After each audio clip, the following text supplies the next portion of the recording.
I was told the military base had been empty for 11 years. That was the first thing that bothered me. Not the broken fences, not the abandoned buildings, not the fact that I was going to spend 12 hours every night walking through a place where hundreds of soldiers had once lived. It was the way the man who hired me said it. Empty for 11 years. He didn't say it like he was talking about an old building. He said it like he was talking about a grave. At the time, I ignored that feeling. I needed the money. And when you're in that position, when your bills are waiting and your savings are disappearing, you stop asking too many questions. You just take the job. My name is Daniel. I was 34 years old when I accepted the night security position at Black Ridge Military Facility. It was located about 40 miles outside the nearest town, surrounded by thick woods, empty roads, and miles of land that nobody seemed interested in visiting. The job description was simple.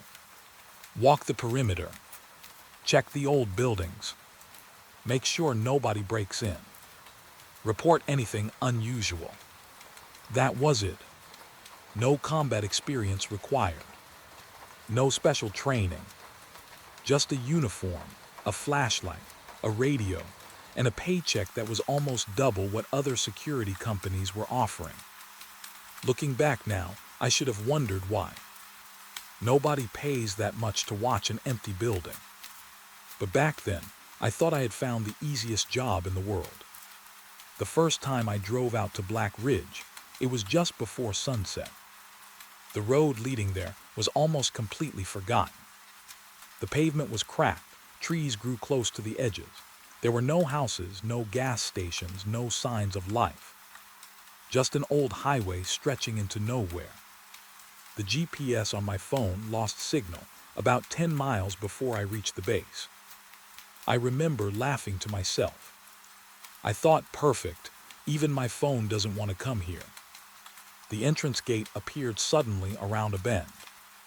2 tall metal fences surrounded the property, covered with rust and old warning signs. Most of the words had faded away, but one sign was still clear. Restricted military area. Authorized personnel only. The gate was open. That surprised me. I expected some kind of checkpoint, a guard booth, something. Instead, there was just an empty chair inside a small glass room. The chair was covered in dust. Nobody had sat there in a long time. I parked my car and walked inside the main security office. That was where I met Frank. He was the day supervisor, a man in his late 50s with gray hair and tired eyes. He looked like someone who hadn't slept properly in years. "Daniel," he asked. I nodded. He looked at his watch. "You're early." Figured I should learn the place before my first shift. He smiled slightly. Most people would have appreciated that. Frank didn't. He looked toward the windows, toward the dark buildings outside. Then he said something I still remember. "Learning this place isn't the problem." I waited for him to explain. He didn't. Instead, he handed me a folder. Inside were maps of the base, patrol routes, emergency numbers, old building information. But one thing caught my attention. Several buildings were marked with red circles. I pointed at them. "What are these?" Frank took the folder from my hand. "Areas you don't need to worry about." That's not really an answer. He stared at me for a moment. Then he said, "Good security guards know where they need to go." He paused. "And where they don't." I thought he was joking. He was. My first shift started at 8 p.m.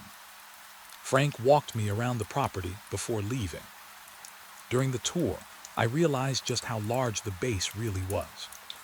There were old sleeping quarters, a dining hall, a training area, a medical building, a vehicle garage filled with rusting military trucks. Everything looked frozen in time. There were still chairs inside some buildings, old papers on desks, empty coffee cups left inside offices. It felt less like an abandoned place and more like everyone had suddenly disappeared. Like the people working there had left in a hurry and never came back.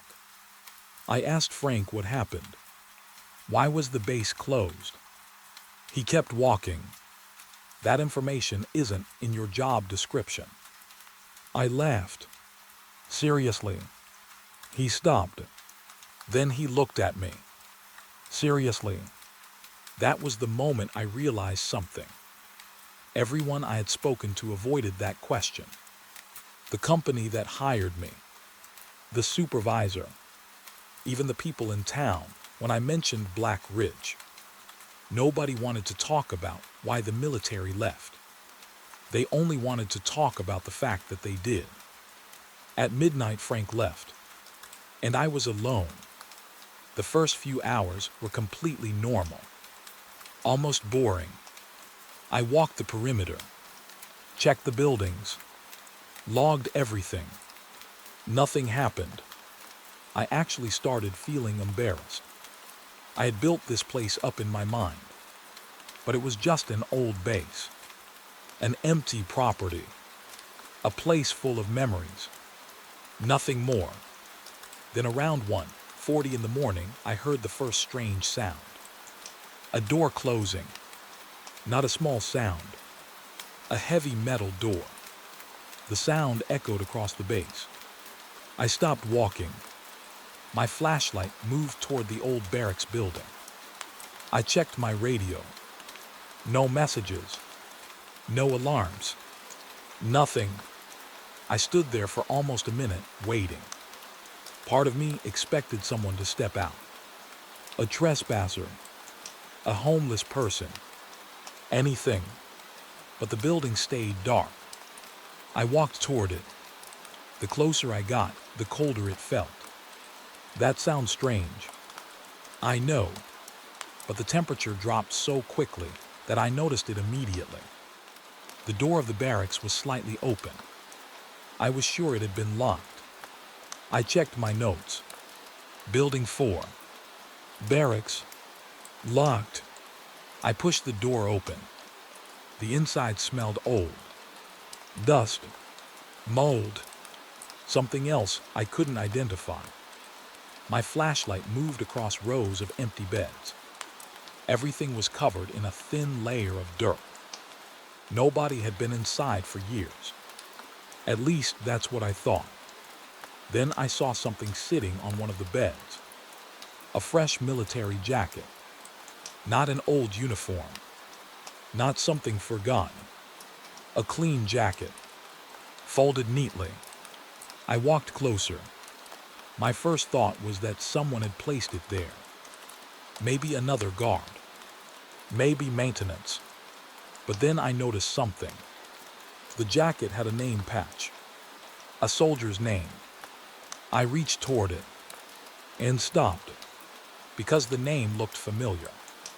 I had seen it before, earlier that evening, on one of the old documents inside the security office. A list of personnel who had served at Black Ridge. The problem was, that soldier was listed as missing.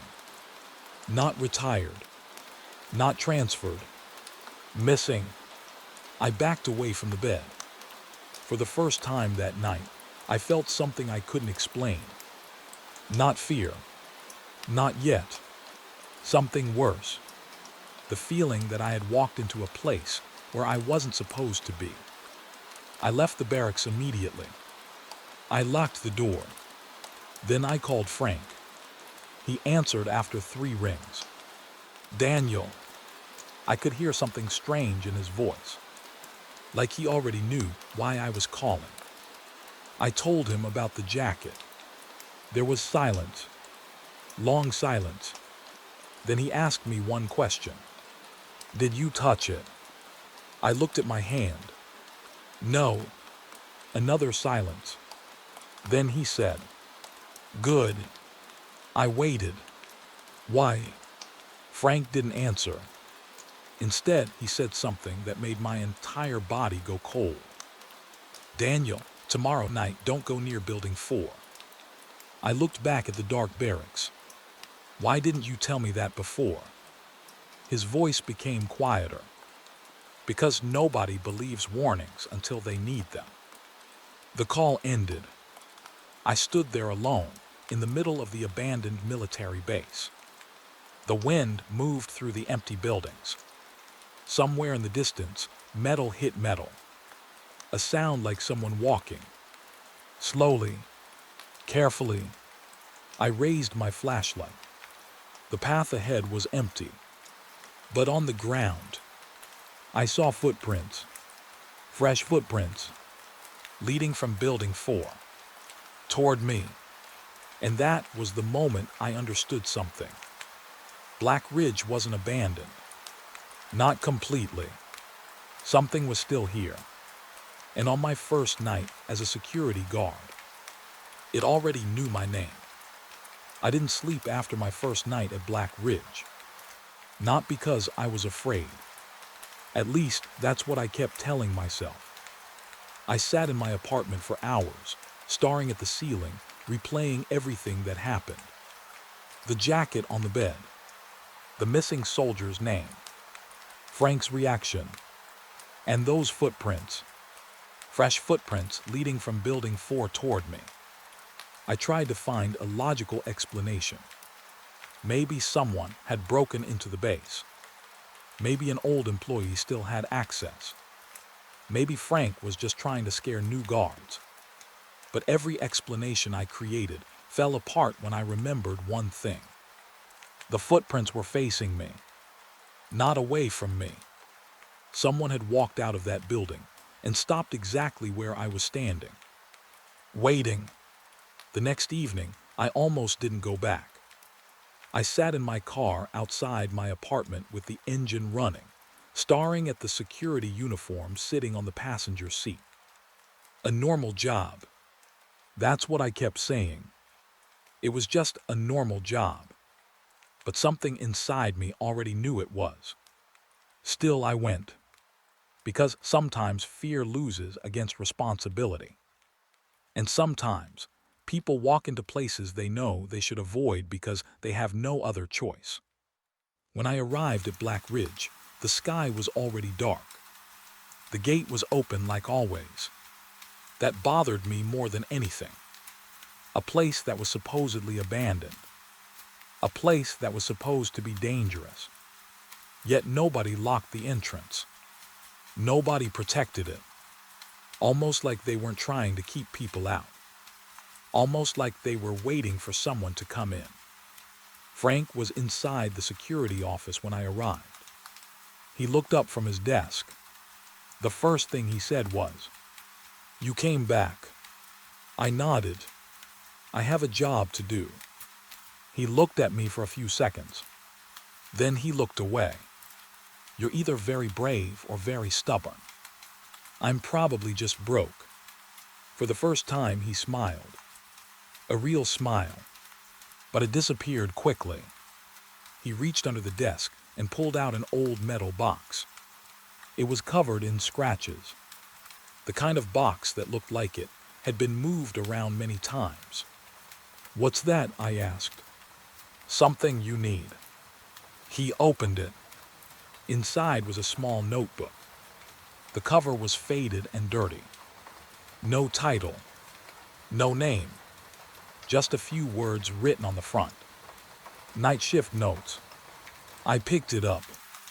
"Is this official?" Frank shook his head. "No." "Then why are you giving it to me?" He looked toward the security office window. Outside, the abandoned base sat quietly under the moonlight. Because official things don't explain this place.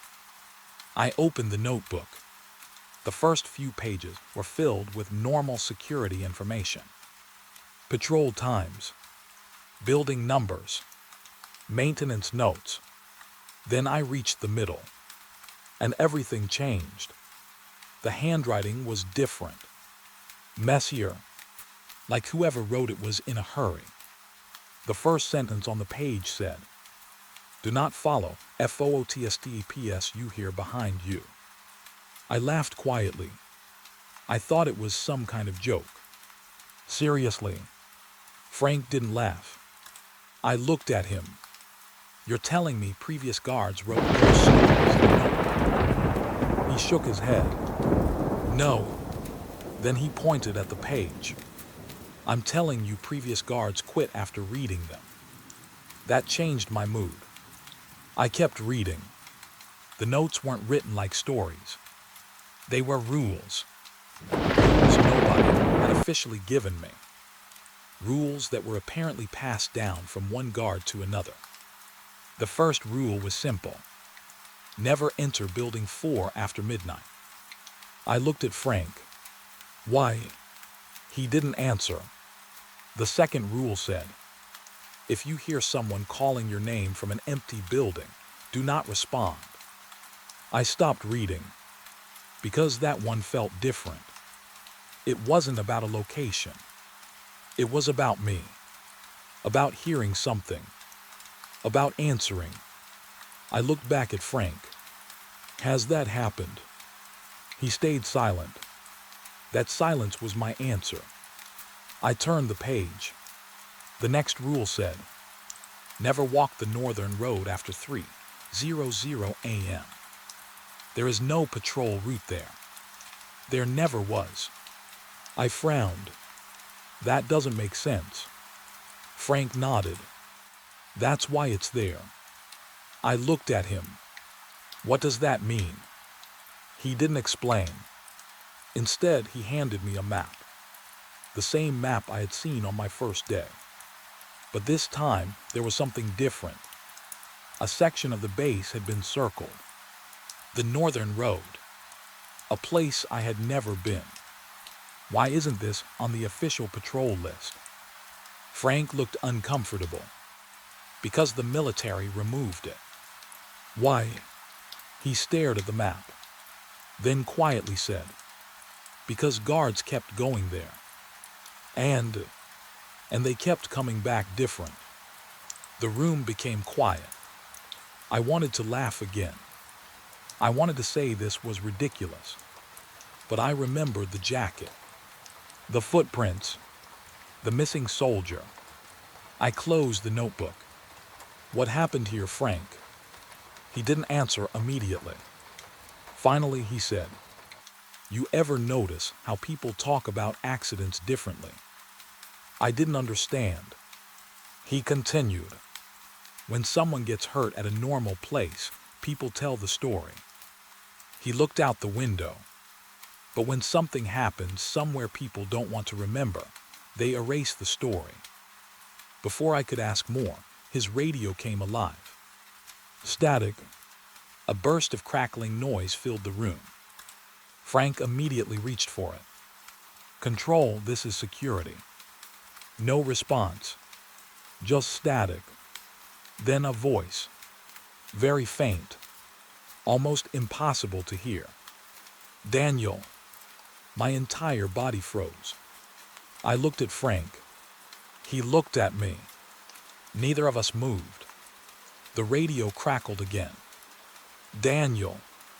This time it was clearer. It was my name, coming through the radio. I stepped closer. "Who is that?" Frank grabbed my arm. "Hard. Don't answer." I looked at him. "What?" He tightened his grip. "Don't answer anything you hear from that radio, unless you know who is speaking." The voice came again. But this time, it sounded different. Older. Like someone struggling to breathe. "Daniel, please." Every part of me wanted to respond, because it sounded like someone who needed help. But Frank pulled the radio cord from the wall. The sound stopped. The room went silent. I looked at him. "You knew that would happen." He didn't deny it. "How many times?" He looked down. "Too many." I spent the next hour reading that notebook. Every page made me feel less like a security guard and more like someone who had walked into a problem nobody wanted to solve. There were more rules. Don't look inside the windows of abandoned vehicles. Don't count the lights in the old command building. If you see someone wearing a military uniform, do not ask them their name. That last one bothered me because it sounded too specific. I asked Frank about it. He took a long time before answering. Because one guard did. What happened? Frank looked at the notebook, then at me. He recognized the name. I waited, and Frank's voice became quieter. The person wearing the uniform was supposed to have died 30 years earlier. I felt a cold feeling move through my chest. I wanted to leave. I really did. But then I thought about something. Every guard before me had discovered these rules. Every guard had experienced something. And every guard had stayed long enough to write about it. Which meant one thing. They weren't trying to escape. They were trying to warn the next person. Around 2:30 in the morning, I started my patrol. I followed the normal route. Main buildings, storage areas, vehicle yard. Everything was quiet. Too quiet. Then I reached the edge of the property, near the old northern road. I stopped. I hadn't planned to go there. I knew the rule, but something caught my attention. A sound, a slow, dragging noise coming from the trees. I lifted my flashlight. The beam moved across the darkness. Nothing. Then my radio turned on by itself. No signal. No static. Just one sentence. A whisper. "Daniel, you're not supposed to be here." I dropped the radio because the voice wasn't coming from the speaker. It was coming from behind me. I turned around slowly. The road was empty, but on the ground, near the edge of the trees, were fresh footprints, not leading toward me this time, leading deeper into the northern road. And beside those footprints was something that made my stomach drop. A second set, matching mine. Same boots, same size, same pattern, like someone had been walking beside me. Before I ever arrived, the first thing I noticed was that the footprints had stopped. Not disappeared, not faded, stopped. Like whoever had been walking beside me suddenly decided they didn't need to walk anymore. I stood there at the edge of the northern road, holding my flashlight with both hands, staring at the ground. Two sets of footprints. One set belonged to me. The other set matched mine perfectly. Same boot size, same pattern, same direction. But there was something that made it worse. The second set didn't start anywhere. They didn't come from the trees. They didn't come from the road behind me. They just appeared. I remember feeling my stomach tighten. Because for the first time since I started working at Black Ridge, I stopped trying to find a logical explanation. I stopped thinking about trespassers, old soldiers, broken equipment, anything normal. Some part of me finally accepted the truth. Something was wrong with that place, and it had been wrong for a very long time. I stepped away from the northern road. I didn't run. I wanted to. Every instinct in my body was telling me to leave. Get in my car. Drive until I saw another human being. But I forced myself to walk back, because fear makes you do strange things. Sometimes it makes you run. Other times, it makes you prove to yourself that you are not afraid. That night, I chose the second option. I finished my patrol. I checked the remaining buildings. I wrote my report. But I didn't mention the footprints. I didn't mention the voice. I didn't mention anything, because writing it down would make it real. And I wasn't ready for that. The next morning, I waited for Frank. I needed answers. But when he arrived, he acted like nothing happened. Like the radio, the voice, the northern road. None of it existed. I stopped him before he reached his office. "You knew." He looked at me. "Knew what?" I pulled the notebook from my jacket. "You knew this place was different." His expression changed. Only slightly. But I saw it. A small reaction. A person trying not to show fear. "Daniel." "No." I stepped closer. "I heard my name on that radio. I saw footprints that matched mine. And you're standing here pretending that's normal." For a moment, he said nothing. Then he sighed. "Come inside." We went into the security office. Frank closed the door behind us.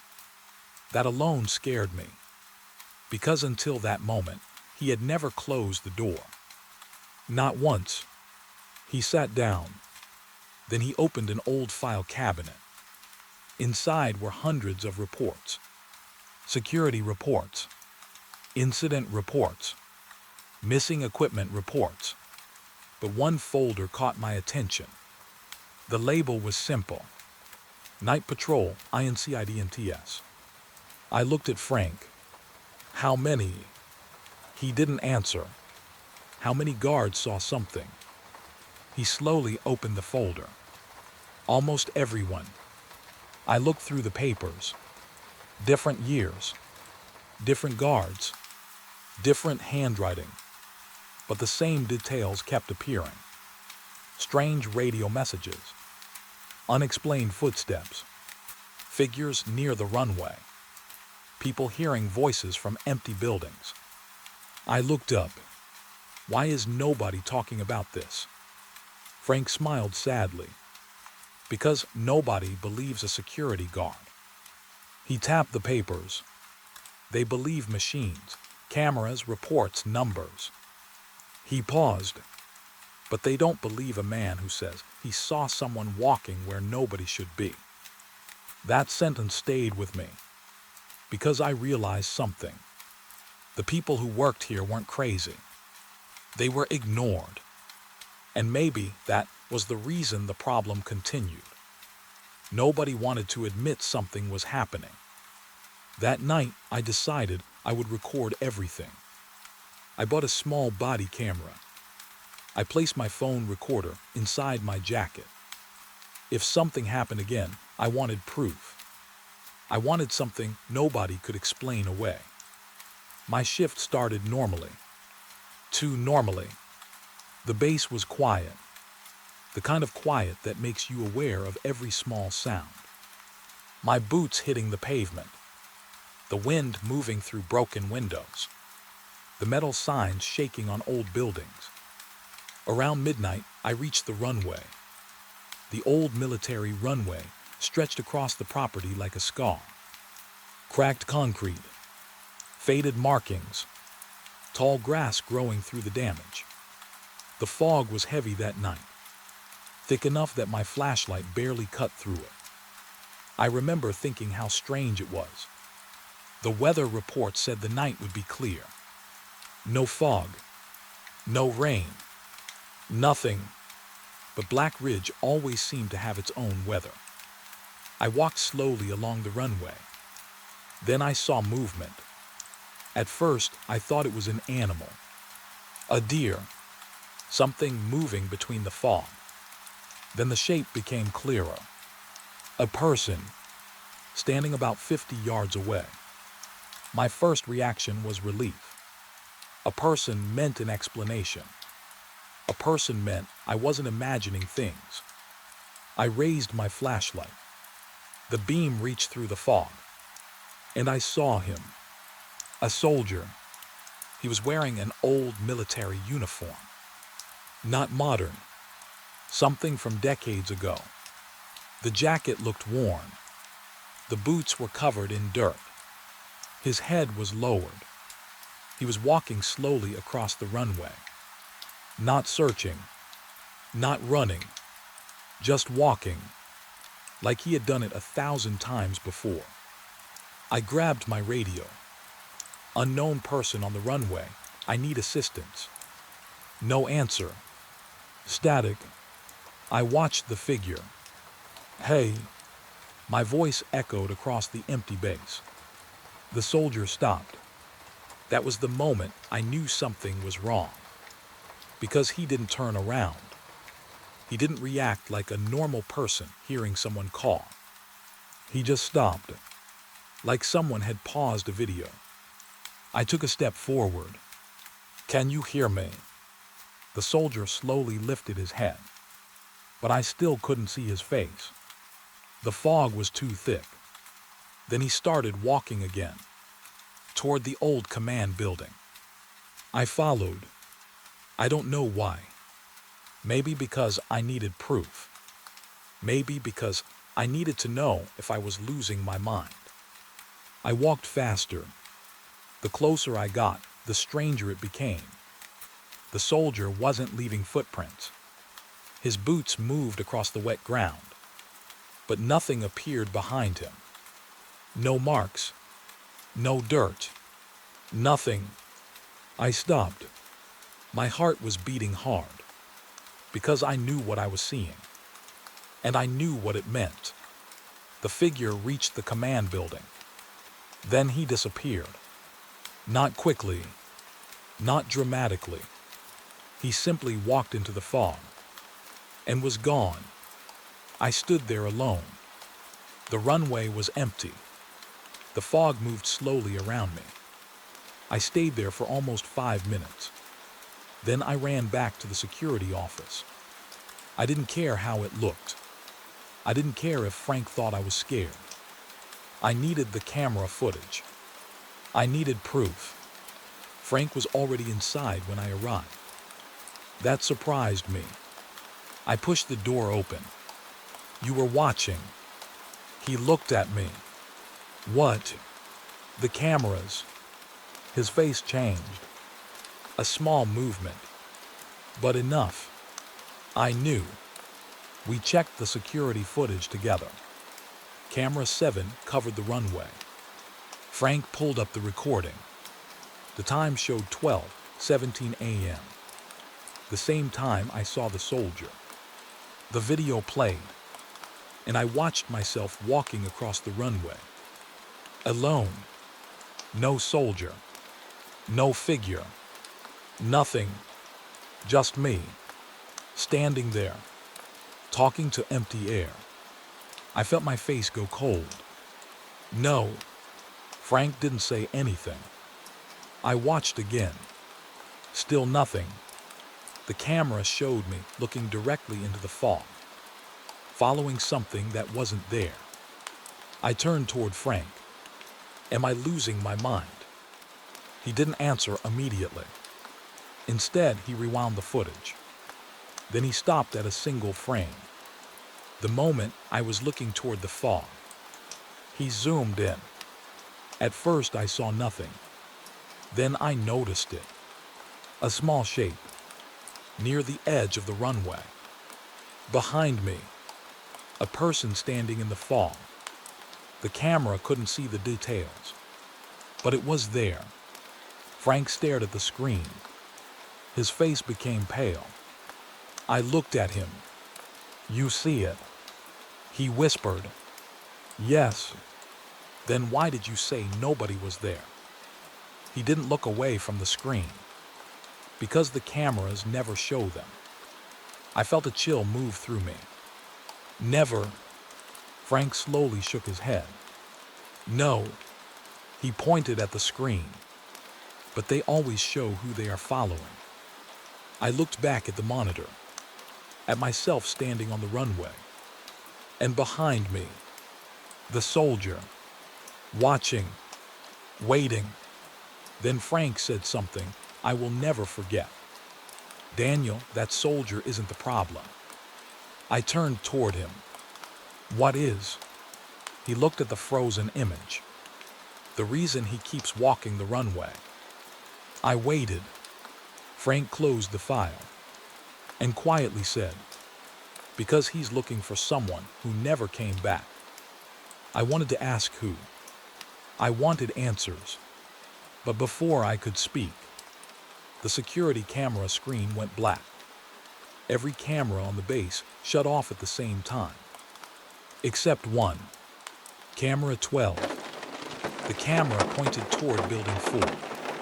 And on that screen, someone was standing outside the door, wearing my uniform. I knew the person standing outside Building 4 was wearing my uniform before I even saw the face. That was the part that scared me the most. Not the empty cameras, not the soldier on the runway, not even the voice calling my name through the radio. It was seeing myself standing on a security monitor, inside a place where I was. Because there are some things your mind refuses to accept. Some things that feel impossible. And when something impossible happens right in front of you, your brain doesn't immediately become afraid. It tries to protect you. It tries to explain it. Maybe it's a reflection. Maybe the camera is delayed. Maybe someone is playing a trick. Maybe there is another guard. But deep down, I already knew. There was no other guard. There was never supposed to be. I stared at the monitor for almost a full minute. The figure outside Building 4 didn't move. It just stood there, wearing my jacket, my boots, my uniform. Frank slowly reached over and turned off the screen. Why did you do that? I asked. He didn't answer. Frank, his eyes stayed on the monitor. Because you don't want to see what happens next. That sentence bothered me more than anything else. Because it sounded like he had seen it before. I grabbed his arm. What happens next? He looked at me. And for the first time since I met him, he looked scared. The person outside Building 4 doesn't always stay outside. The room felt smaller after he said that. I looked toward the door. Suddenly, every sound became louder. The hum of the old lights. The wind against the windows. The ticking clock above the desk. I wanted to leave. I really did. But something kept me there. I needed to know what was happening. I needed to understand why this place was still active after being abandoned for more than a decade. Who was that? I asked. Frank looked down. I don't know.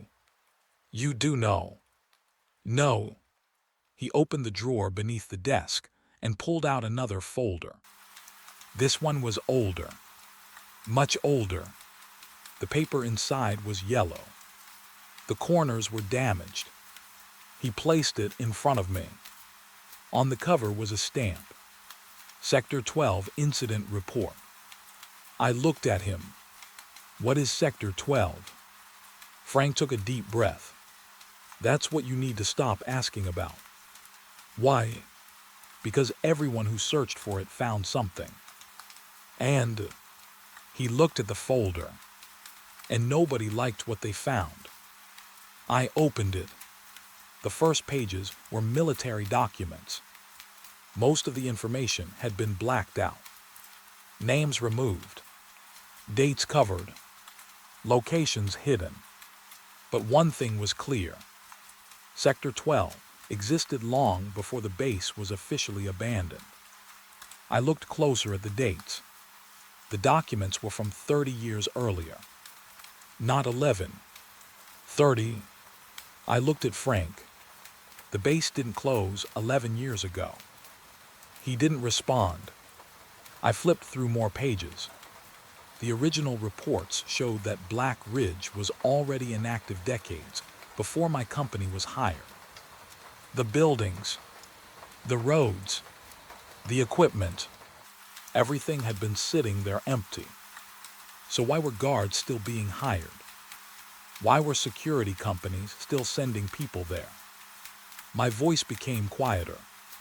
Frank, what are we actually guarding? He looked toward the dark window. I don't know. I almost laughed. Not because it was funny, because I couldn't believe those words were coming from him. You've worked here for years. I know. You're the supervisor. I know. Then how can you not know?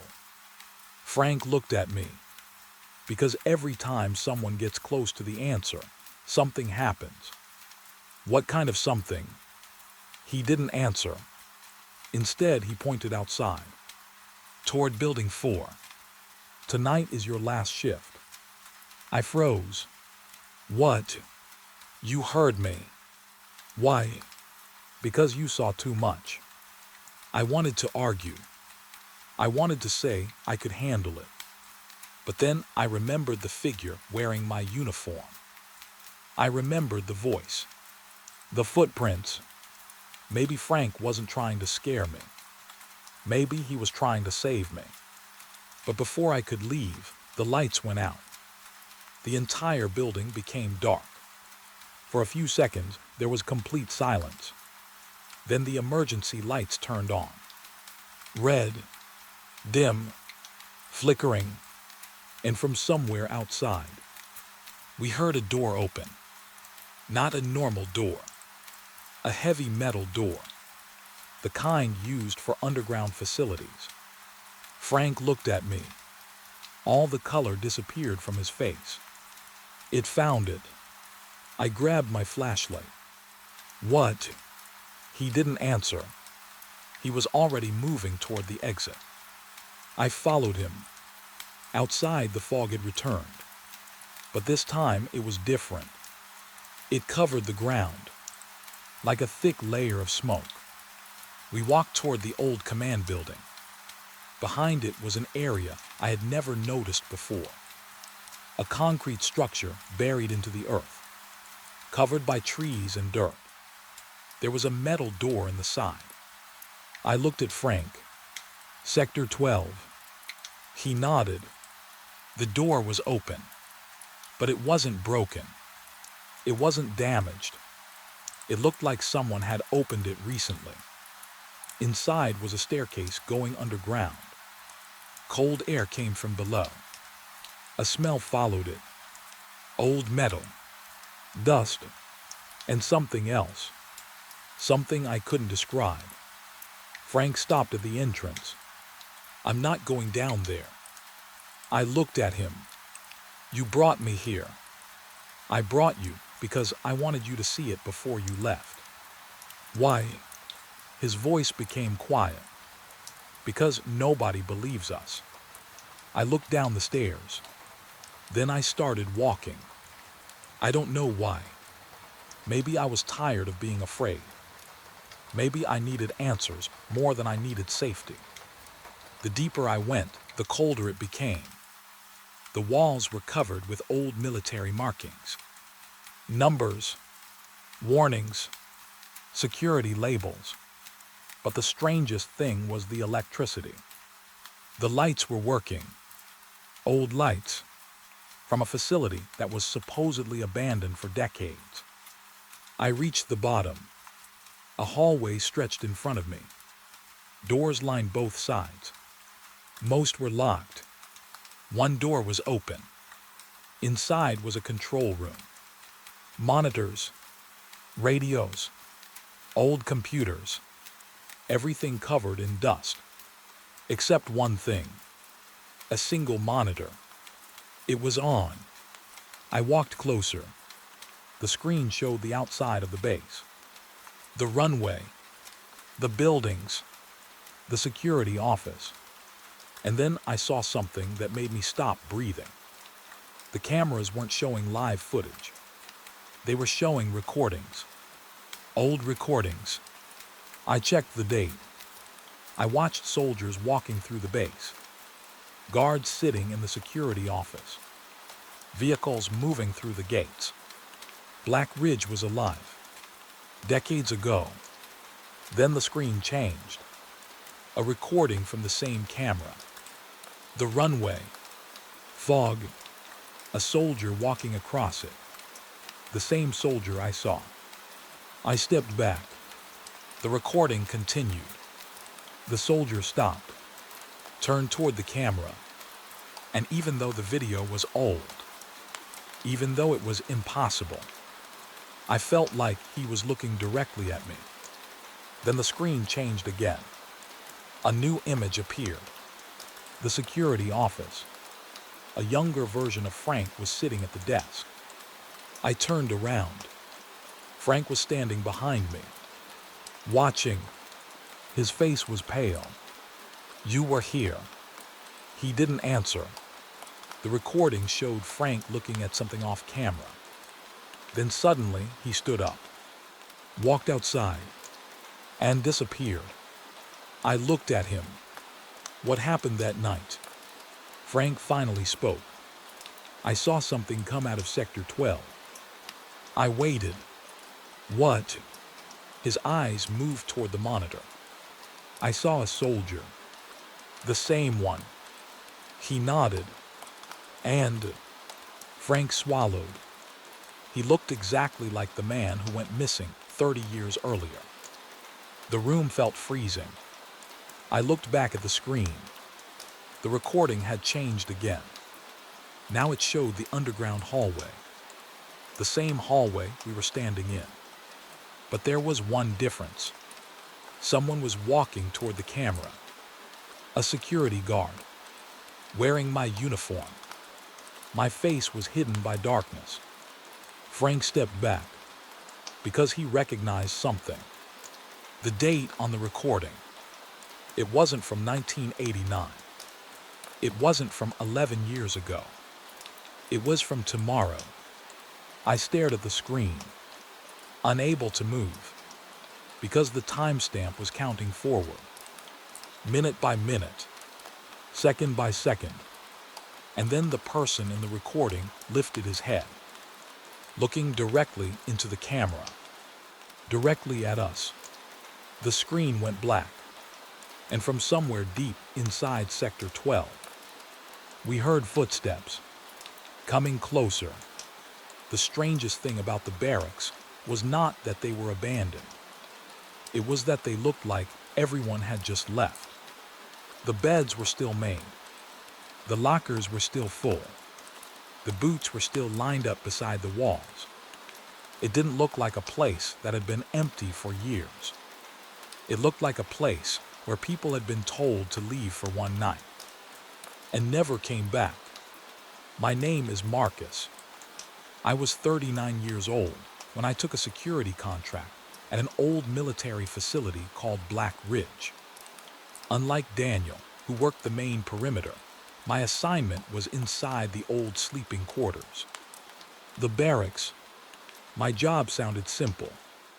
Walk through the buildings, check doors, make sure nobody entered restricted areas. That was it. At least that was what they told me. The company that hired me never mentioned anything strange. They didn't mention missing soldiers. They didn't mention old reports. They didn't mention that previous guards had quit after only a few weeks. They just told me the location was quiet. Easy money, my supervisor said. Those words should have warned me, because every time someone describes a place as easy money, there is usually a reason nobody else wants it. I arrived at Black Ridge during the afternoon. The first thing I noticed was how silent the base was. Not peaceful, silent. There is a difference. A peaceful place feels empty but alive. Black Ridge felt like it was holding its breath. The barracks were located on the eastern side of the property. There were 6 buildings, each one connected by old concrete paths covered in weeds. The windows were dark. The paint was peeling. The signs above the doors were faded. But the strangest thing was how organized everything looked. Inside the first barracks, I found rows of beds. Hundreds of them. Every bed had a blanket folded perfectly. Every pillow was placed the same way. It felt impossible. Dust covered the floor. The walls were old, but the beds looked untouched. I walked to the nearest locker. Inside was a uniform, a shirt, a pair of gloves, a photograph, a soldier standing beside two other men. I picked up the picture. On the back was a date. I remember staring at it, because according to the company paperwork, Black Ridge had only been abandoned for 11 years. But these belongings were older, much older. I called my supervisor. "Are you sure these buildings were cleared?" He sounded confused. "What do you mean?" "I mean there are personal items everywhere." A pause.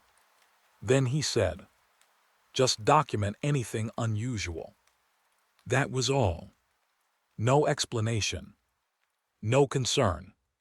Just those words. Document anything unusual. As if they already knew. My first night inside the barracks was quiet. Too quiet. I walked through each building with a flashlight. The halls were long and narrow. My footsteps echoed. Every few seconds, I expected to hear another sound. A door closing. A voice. Anything. But nothing happened. Around midnight, I reached Barracks 3. This building was different. The door was locked. There was no reason for it. All the other buildings were open. I checked my list. Barracks 3. Restricted. No explanation. Just that one word. Restricted. I tried calling my supervisor. No answer. I stood there for almost 5 minutes. Then I heard something. A sound from inside. A metal locker opening. Slowly, I stepped back. At first, I thought someone had broken in. That was the logical answer. But then I remembered something. There were no signs of damage. No broken windows. No forced doors. Whoever was inside was already supposed to be there. I called security. No response. The radio only gave static. Then a voice came through. Very quiet. Almost like a whisper. "Inspection complete." I froze. The voice sounded like it came from an old military radio, not a modern device. I looked down at my radio. The screen was blank. The battery had died. But the voice continued. "Barracks secure." Then silence. I didn't move for several seconds, because I knew something. That message wasn't meant for me. It sounded like someone reporting to a commander, like it was part of a routine that had been happening for years. I left the area. I didn't run. I walked, slowly, trying not to make noise.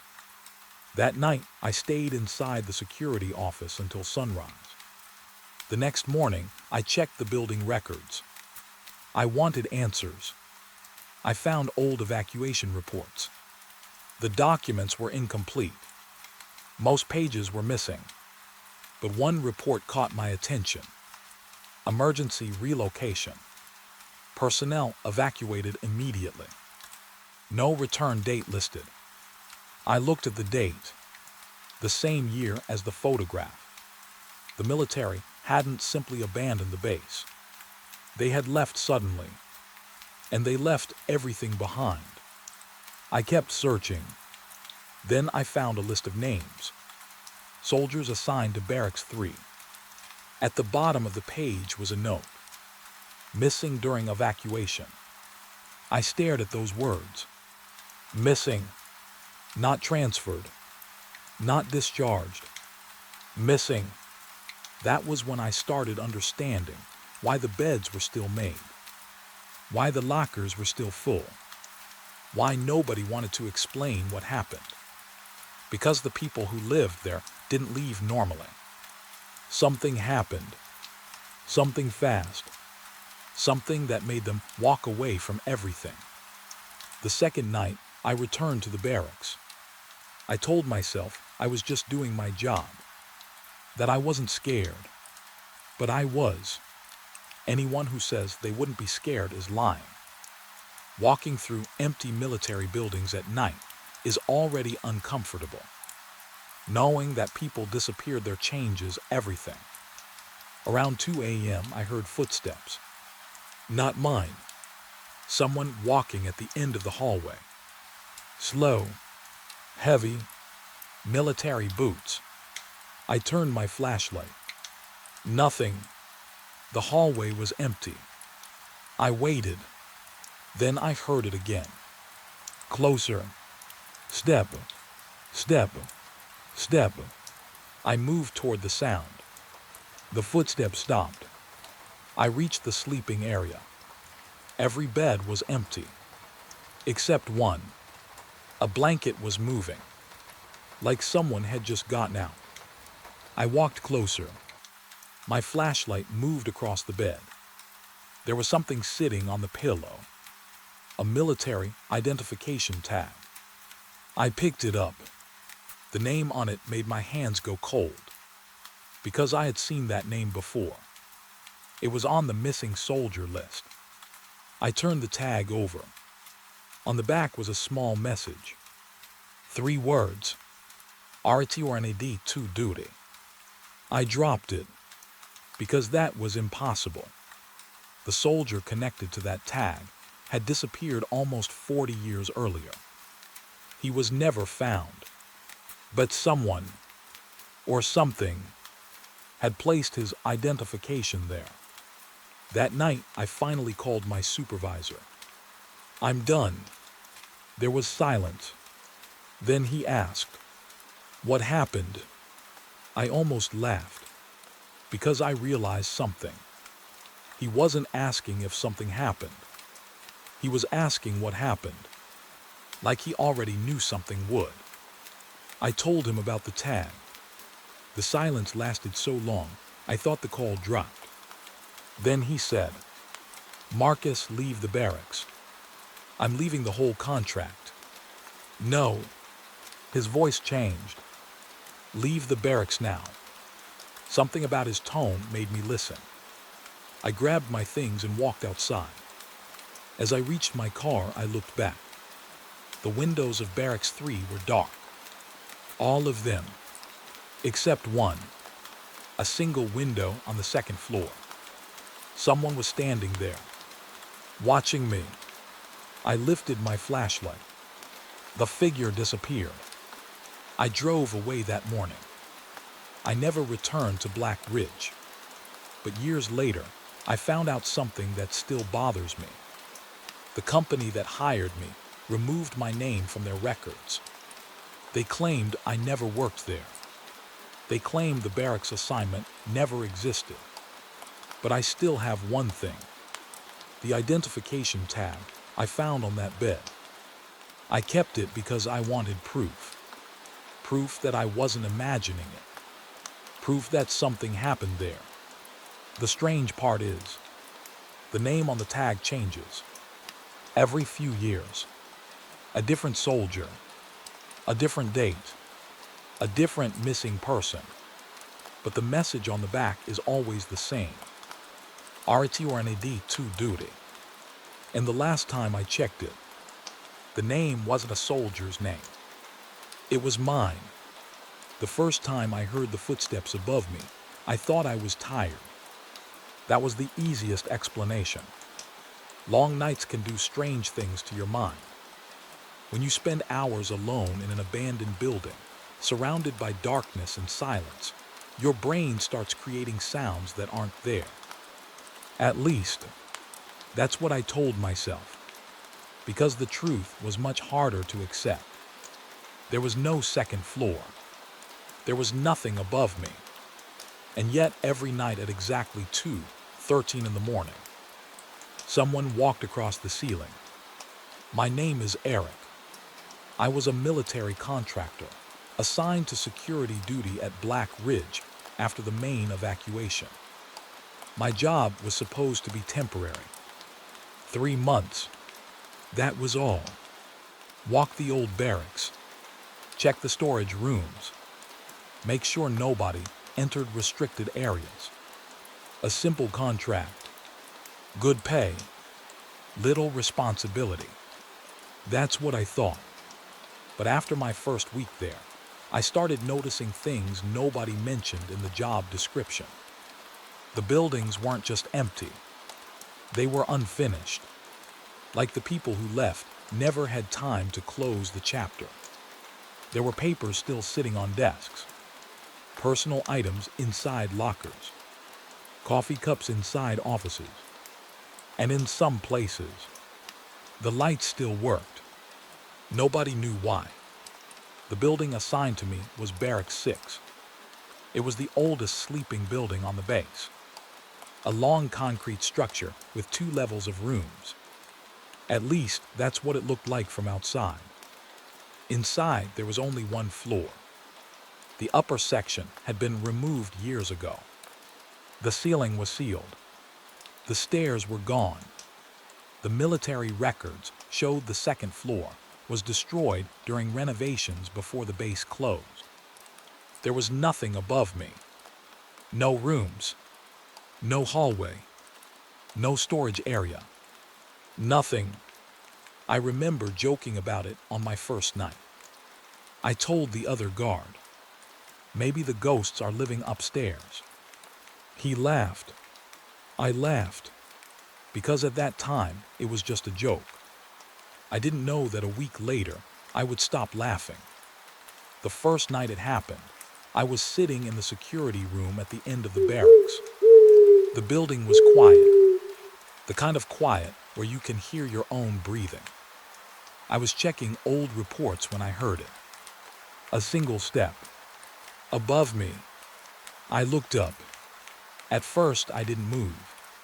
I just listened. Then another step. Heavy. Slow. Boots. Not footsteps from pipes.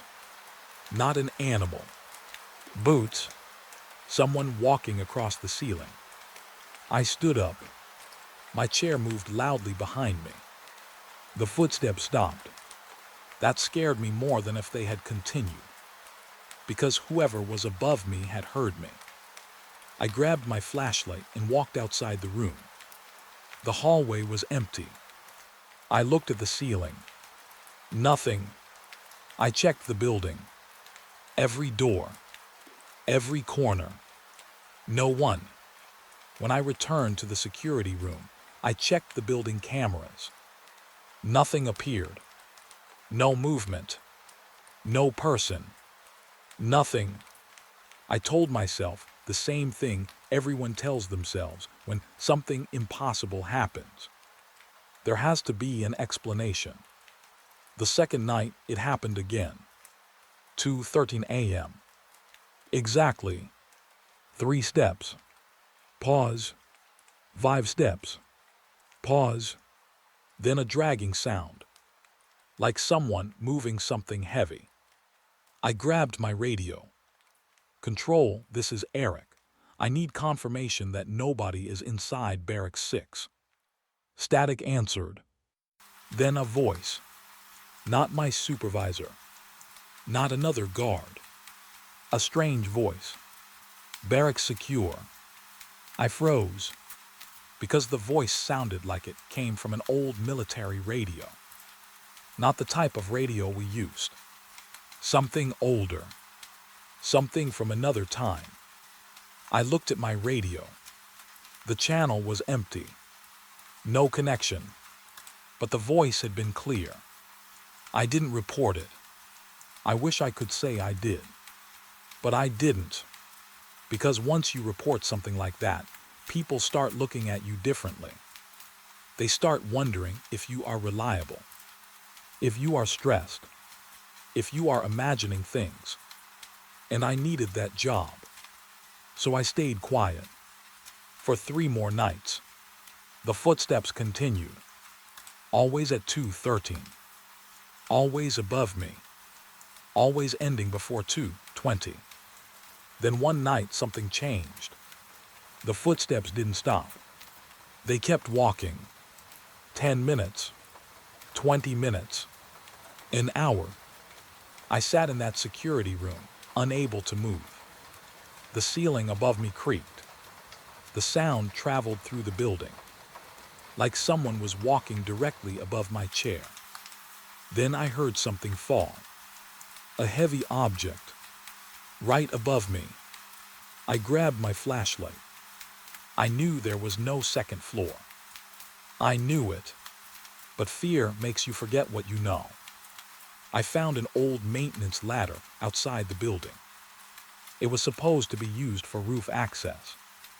I carried it inside. I placed it beneath the ceiling. My hands were shaking. I don't know why I climbed. Maybe I wanted proof. Maybe I wanted the sound to stop. Maybe I wanted to prove I was right. The ceiling panel was old. Rust covered the edges. I pushed it open. Dust fell into my face.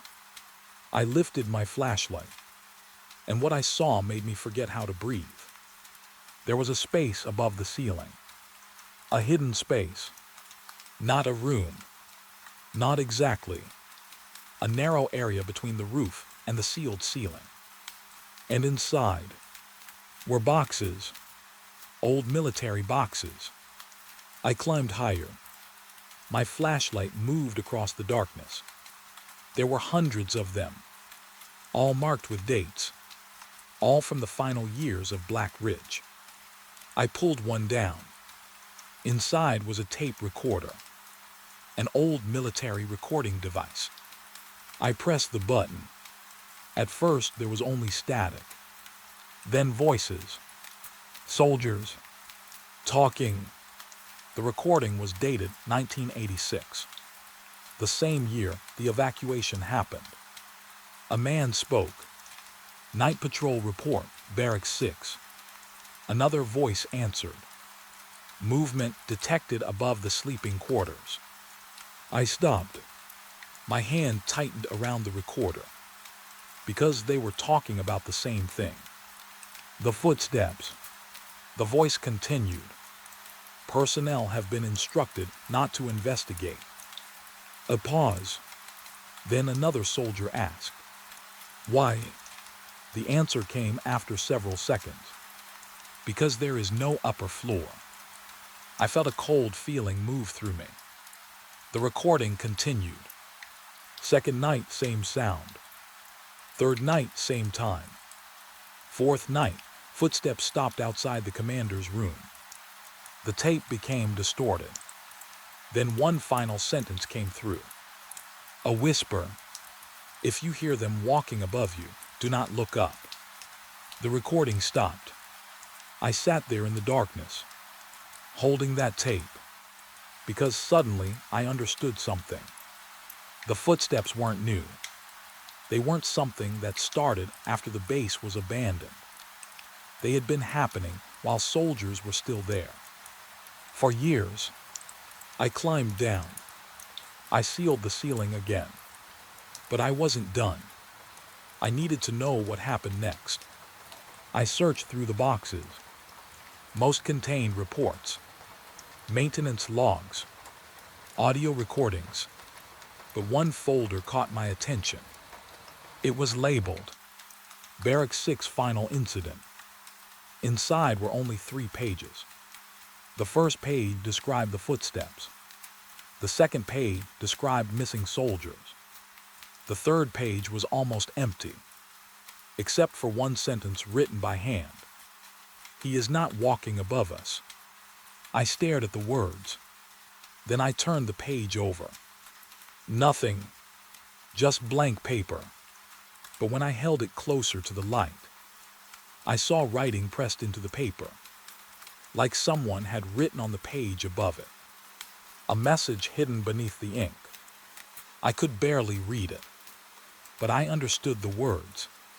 Check the ceiling. I looked up. Slowly, the ceiling was empty. Still, Silent. Then my radio turned on. A voice came through. Soft. Close. Almost like someone was standing beside me. Eric. I dropped the radio because I knew that voice. It was mine. The same voice. The same tone. The same way I sounded. Then the footsteps started again. Above me. But this time, they weren't walking across the ceiling. They were walking toward the hole I had opened. And something heavy moved above the ceiling panel. Something was coming down. The thing that came through the ceiling never touched the floor. That is the part I still think about. I was standing underneath that opening, watching dust fall around me, listening to something heavy moving above my head. Something that sounded like a person. Something that sounded like it was trying to climb down. But it never did. The footsteps stopped. The building became silent again. And somehow that silence felt worse, because I knew whatever was above me was still there. Waiting. My name is Eric. And that was the night I stopped believing Black Ridge was just an abandoned military base. It was something else. Something that had been hiding for decades. I left Barrack 6 before sunrise. I didn't walk. I didn't take my time. I grabbed my equipment and got out as quickly as I could. The entire drive back, I kept looking in my rearview mirror. Not because I thought someone was following me. Because I was afraid I would see something sitting in the back seat. I know how that sounds. I know how impossible it sounds. But after spending enough time at Black Ridge, you start realizing something. The impossible doesn't always look impossible at first. Sometimes it looks like a normal thing. A door, a voice, a set of footsteps, until you notice one small detail that doesn't belong. When I returned the next evening, I almost quit. I sat in my car outside the gate for 20 minutes. The engine was running. My keys were still in my hand. I could have left. Nobody would have blamed me. But then I remembered the recordings. The soldiers who heard the same things decades earlier. The people who disappeared. The names. Something happened at Black Ridge. And I needed to know what. Not for the company. Not for the money. For myself. Because leaving without answers felt worse than staying. When I entered the security office, Frank was already there. He looked at me. Then he looked at my face. You saw it. I didn't answer. I placed the old recording device on the desk. His expression changed immediately. Where did you find that? Barrack 6. Frank didn't touch it. He just stared at it. You weren't supposed to find those. I looked at him. Who hid them? He stayed quiet. That was becoming his answer for everything. Silence. Avoiding. Pretending. I stepped closer. Frank, people disappeared here. His eyes moved toward the window. I know. And nobody did anything. His voice became low. They tried. That surprised me. What do you mean? He opened a drawer and pulled out a map. Not the official base map. An older one. The paper was worn. Sections had been crossed out. Buildings removed. Routes erased. He pointed to an area beneath the eastern side of the base. There were places they never put on public records. I looked at the map. What is this? Frank hesitated, then said, the old service tunnels. I remembered the hidden space above the barracks. The recordings. The messages. Everything was connected. What's inside? Frank looked at me. The reason those names are still there. I didn't understand. Names? He looked surprised. You haven't seen them yet. I shook my head. No. For the first time, Frank looked worried. Not scared. Worried. Like he knew I was about to discover something I wasn't ready for. He handed me a flashlight. Don't go alone. I almost laughed. After everything I had seen, that was his advice. But then he added, if you hear someone calling from inside, don't answer. The same warning. Again. That was when I realized something. The rules weren't random.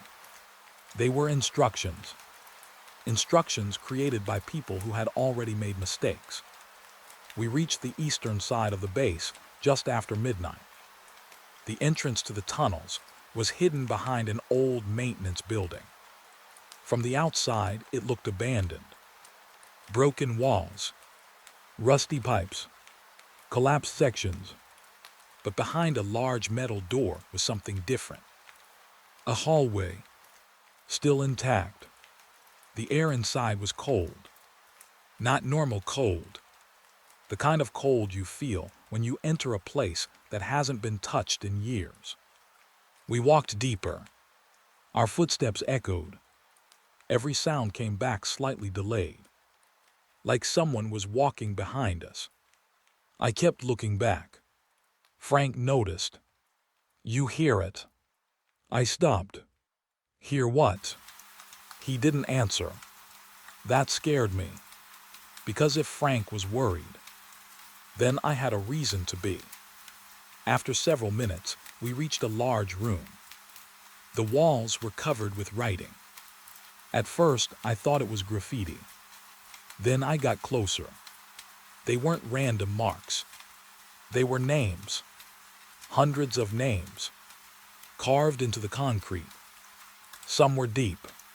Some were faded. Some looked fresh. I moved my flashlight across the wall. Every few inches was another name. Another person. Another story. Frank stood behind me quietly. I looked at him. Who did this? He swallowed. The soldiers. Why? He looked at the wall. Because they didn't want to be forgotten. I stepped closer. Some names had dates beside them. Different years. Different soldiers. Then I noticed something. A name I recognized. From the old reports. A soldier listed as missing. I traced the letters with my finger. Frankie. He looked. His face changed. Because he knew the name too. I moved down the wall. Another missing soldier. Then another. Then another. Every person listed as missing had a name carved here. But there was something strange. The dates didn't stop. The last names were recent. Too recent. I pointed. This one. Frank looked. His face became pale. That's impossible. What? He didn't answer. I read the name. The date beside it was from 3 years earlier. A soldier who supposedly disappeared after Black Ridge had already been abandoned. How can someone disappear here after nobody was stationed here? Frank whispered.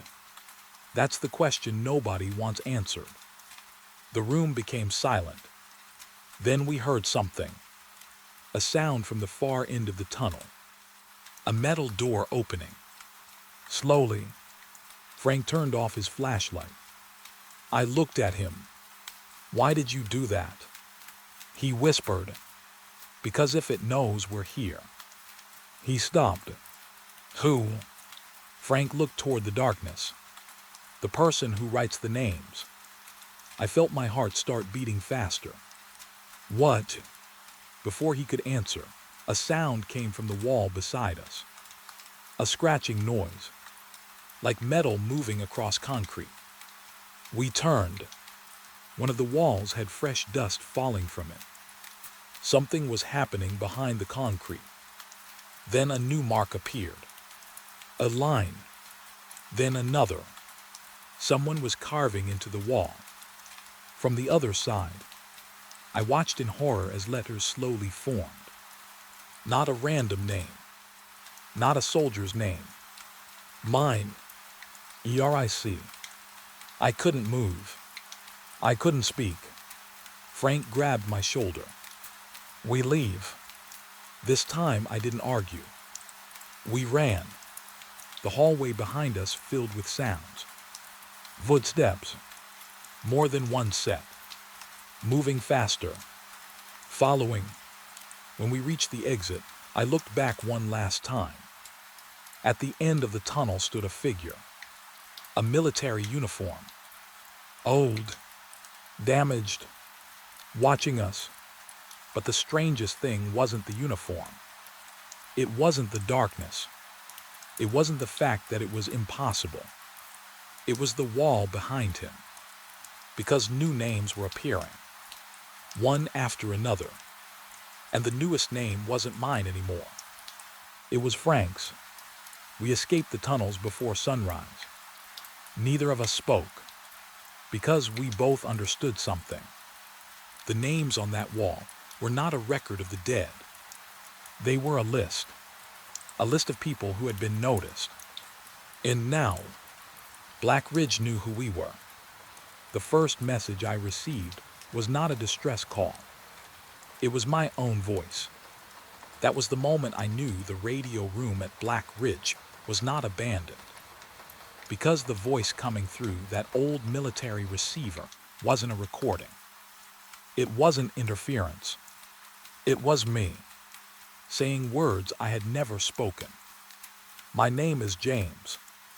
I was a communications contractor assigned to Black Ridge Military Facility about 6 years after the base was officially shut down.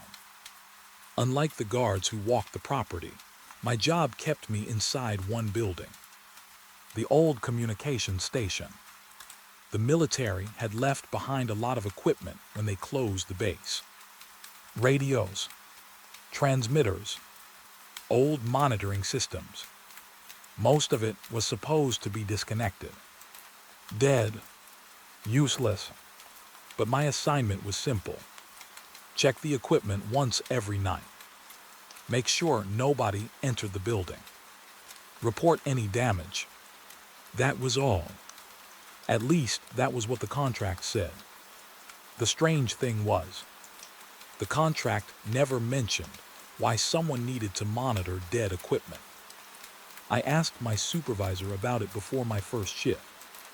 He just said, some systems are old. Old systems can be unpredictable. At the time, I believed him. I had worked around military equipment before. Old machines make strange noises. Old wires create problems. There are always explanations. That was what I believed. Until I entered the communications room. The building sat on the western side of the base. A small concrete structure surrounded by antennas and rusted towers. From the outside, it looked forgotten. The windows were dirty. The walls were cracked. The entrance sign was almost impossible to read. COMUNICTIONS Center. Inside, it felt different. The air was colder. The hallway smelled like dust and metal. The lights flickered when I walked past. But the strangest thing was the equipment. Everything was covered with a layer of dust. Everything except one radio. It sat in the center of the room. An old military receiver. Clean, almost like someone had been using it. I remember standing there, looking at it thinking, that doesn't make sense. The entire room looked abandoned. But that radio looked prepared. Ready, waiting. My first night was quiet. I walked through the building, checked doors, checked windows. Nothing unusual happened. Around midnight, I sat at the main desk and started reading old documents. Most were boring. Maintenance reports. Equipment lists, routine messages. Then I found something strange. A communication log from 1986. The final year the base was active. The last entry was only one sentence. Signal continues after shutdown. I thought it was a mistake. A typo. I turned the page. Nothing. No explanation. No details. Just that one line. I put the folder away. I didn't think about it again. Until 2:17 a.m. That was when the radio turned on. I was sitting at the desk when I heard it. A click. Then static. I looked up. The old receiver was glowing. I hadn't touched it. I walked closer. The first thing I noticed was the sound. It wasn't normal radio noise. It sounded like someone breathing. Slow, heavy, like they were holding the microphone close to their mouth. I picked up my own radio. Control, this is James at Communications. Did you activate the old receiver? No answer. Only static. Then a voice. A man's voice. Weak. Distant. Do you copy? I froze, because the voice sounded like it was coming from a soldier. Not a modern operator. Someone from another time. I grabbed the receiver. This is Black Ridge Communications. Identify yourself. For several seconds, there was nothing. Then the voice replied, "We have been waiting." My hand went cold. Who is this? The response came immediately. Where is everyone? I looked around the empty room. I suddenly felt like I wasn't alone. I turned on every light. I checked the hallway. Nothing. I returned to the radio. The signal was gone. The receiver was silent. I reported it the next morning. My supervisor listened without saying anything. Then he asked, "Did you answer?" I looked at him. Yes. His expression changed. "Don't do that again." I waited. That's it. He looked away. "James, some signals are not looking for a response." I didn't understand what he meant, but I remembered his words, because they became important later. The next few nights were worse. The radio turned on at the same time. 2:17 a.m. Every night. Always the same pattern. Static. Breathing. A voice. Sometimes it asked questions. Sometimes it repeated numbers. Sometimes it said names. Names of soldiers. Missing soldiers. I started writing everything down. The dates. The messages. The voices. And then I noticed something. The messages weren't random. They were reports. Military reports. The kind of information soldiers would send during an emergency. Coordinates. Unit numbers. Locations. But the locations didn't make sense, because they were all inside Black Ridge, including places that didn't exist anymore. One night, the radio gave a message that made me stop recording. Team approaching Sector 12. I looked at my notes. Sector 12. I had heard that name before. The hidden area. The place nobody wanted to discuss. The voice continued. Communication failure. Static. Then, they are still here. The signal cut out. I sat there for a long time, because I realized something. The radio wasn't receiving old messages. It was receiving messages as they happened. But that was impossible. The soldiers sending them were gone. The base was empty. The equipment was decades old. None of it made sense. A few days later, I decided to investigate. I went through old records inside the communications building. I found a hidden compartment behind one of the equipment panels. Inside was a small collection of tapes, military recordings. I played the first one. A man spoke. Communications log, October 1986. The same year the base evacuated. The operator sounded nervous.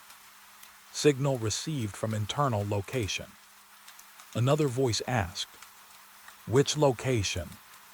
The operator answered, "Communications room." I stopped the tape, because that was impossible. The signal was coming from the same room where the recording was made. I continued. The operator said, "We have attempted contact." A pause. Then, the voice answering is mine. I turned off the tape. Immediately. Because I understood what I was hearing. This had happened before. Someone else had sat in that same chair. Someone else had heard the same impossible messages. Someone else had realized the radio was not connecting them to the outside world. It was connecting them to something inside the base. That night, I returned to the communications room. I needed answers. At 2:17 a.m., the radio turned on. But this time, there was no static. No breathing. Just a clear voice. My voice. "James." I stepped back. The receiver continued. "You shouldn't have found the recordings." My heart started racing, because the voice sounded exactly like me. Same age. Same tone. Same breathing. I whispered, "Who are you?" The answer came after a few seconds. A quiet sentence. Something I still remember. "I'm the reason this room was never shut down." The lights went out. The radio stayed on. And in the darkness, I heard something that made me leave the building without looking back. A chair moving. Right behind me. Like someone had been sitting in the communications room the entire time. Waiting for me to notice. The first time I heard the transmission from 1978, I thought it was a mistake. An old recording. A damaged file. A piece of military history that somehow found its way onto the wrong frequency. That explanation lasted for about 30 seconds. Because then the voice said my name. And the worst part was, the voice knew I was listening. My name is James. I was still working inside the communications room at Black Ridge when this happened. After the night I heard my own voice coming through the radio, I should have walked away. Any normal person would have. I had already seen enough. A radio turning on by itself. Messages from soldiers who were supposed to be gone. A voice that sounded like me. A chair moving behind me in an empty room. But the problem with fear is that it creates two different feelings at the same time. One part of you wants to run. The other part wants answers. And at that point, I needed answers. Because I couldn't stop thinking about one question. Why was the radio still active? Who was sending those messages? And why did they sound like they were happening right now? I started spending every night recording everything. I brought extra equipment. A small camera. A digital recorder. A notebook. I documented every sound. Every message. Every strange signal. I wanted proof. Because I knew nobody would believe me without it. The first few nights were quiet. Almost too quiet. The radio stayed dead. No static. No voices. Nothing. And honestly, that made it worse. Because when something terrifying disappears, you don't feel safe. You feel like it is waiting. Then on the fifth night at exactly 2:17 a.m., the radio turned on. The the same way it always did. A single click, then static. I reached for my recorder. My hands were shaking. I remember telling myself, "Stay calm. Just listen. Don't answer." That was the new rule. Never answer. The static continued for almost a minute. Then a voice came through. A man. Young. Panicked. "Mayday, this is Bravo Unit. We are requesting immediate extraction." I froze, because the voice sounded different from the others. This wasn't a strange message. This was a real distress call. The man sounded scared. Not like someone acting. Not like a recording. Like someone who believed he was about to die. I looked at the radio display. The frequency was one that hadn't been used in decades. I grabbed my notebook. Then I heard the date. The soldier said, October 14th, 1978. I stopped writing because the room suddenly felt smaller. 40 years earlier. The soldier continued. Communication center, do you copy? I stared at the microphone. I didn't answer. The voice repeated. Communication center, do you copy? Then another voice came through.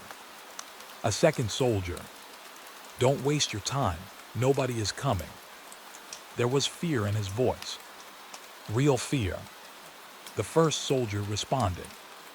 We have to keep trying. A pause. Then, they told us not to go into Sector 12. My heart sank. Sector 12. Again. The same place. The same hidden area. The same secret everyone at Black Ridge refused to discuss. The transmission ended. The radio went silent. I sat there for almost 10 minutes without moving. Because I finally understood something. The messages weren't random. They were pieces of a story. A story that started long before the base was abandoned. The next night, the transmission came again. Same time. Same voices. Same date. October 14th, 1978. It repeated everything. Every word. Every pause.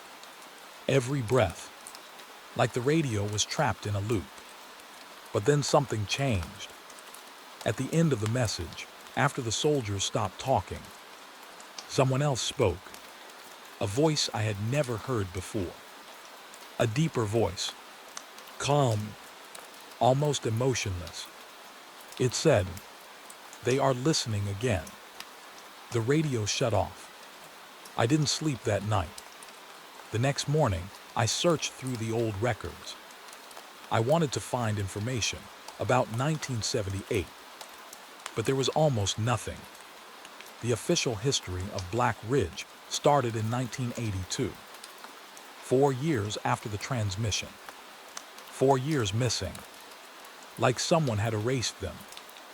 Then I found a storage box hidden behind old communication manuals. Inside were reports from 1978.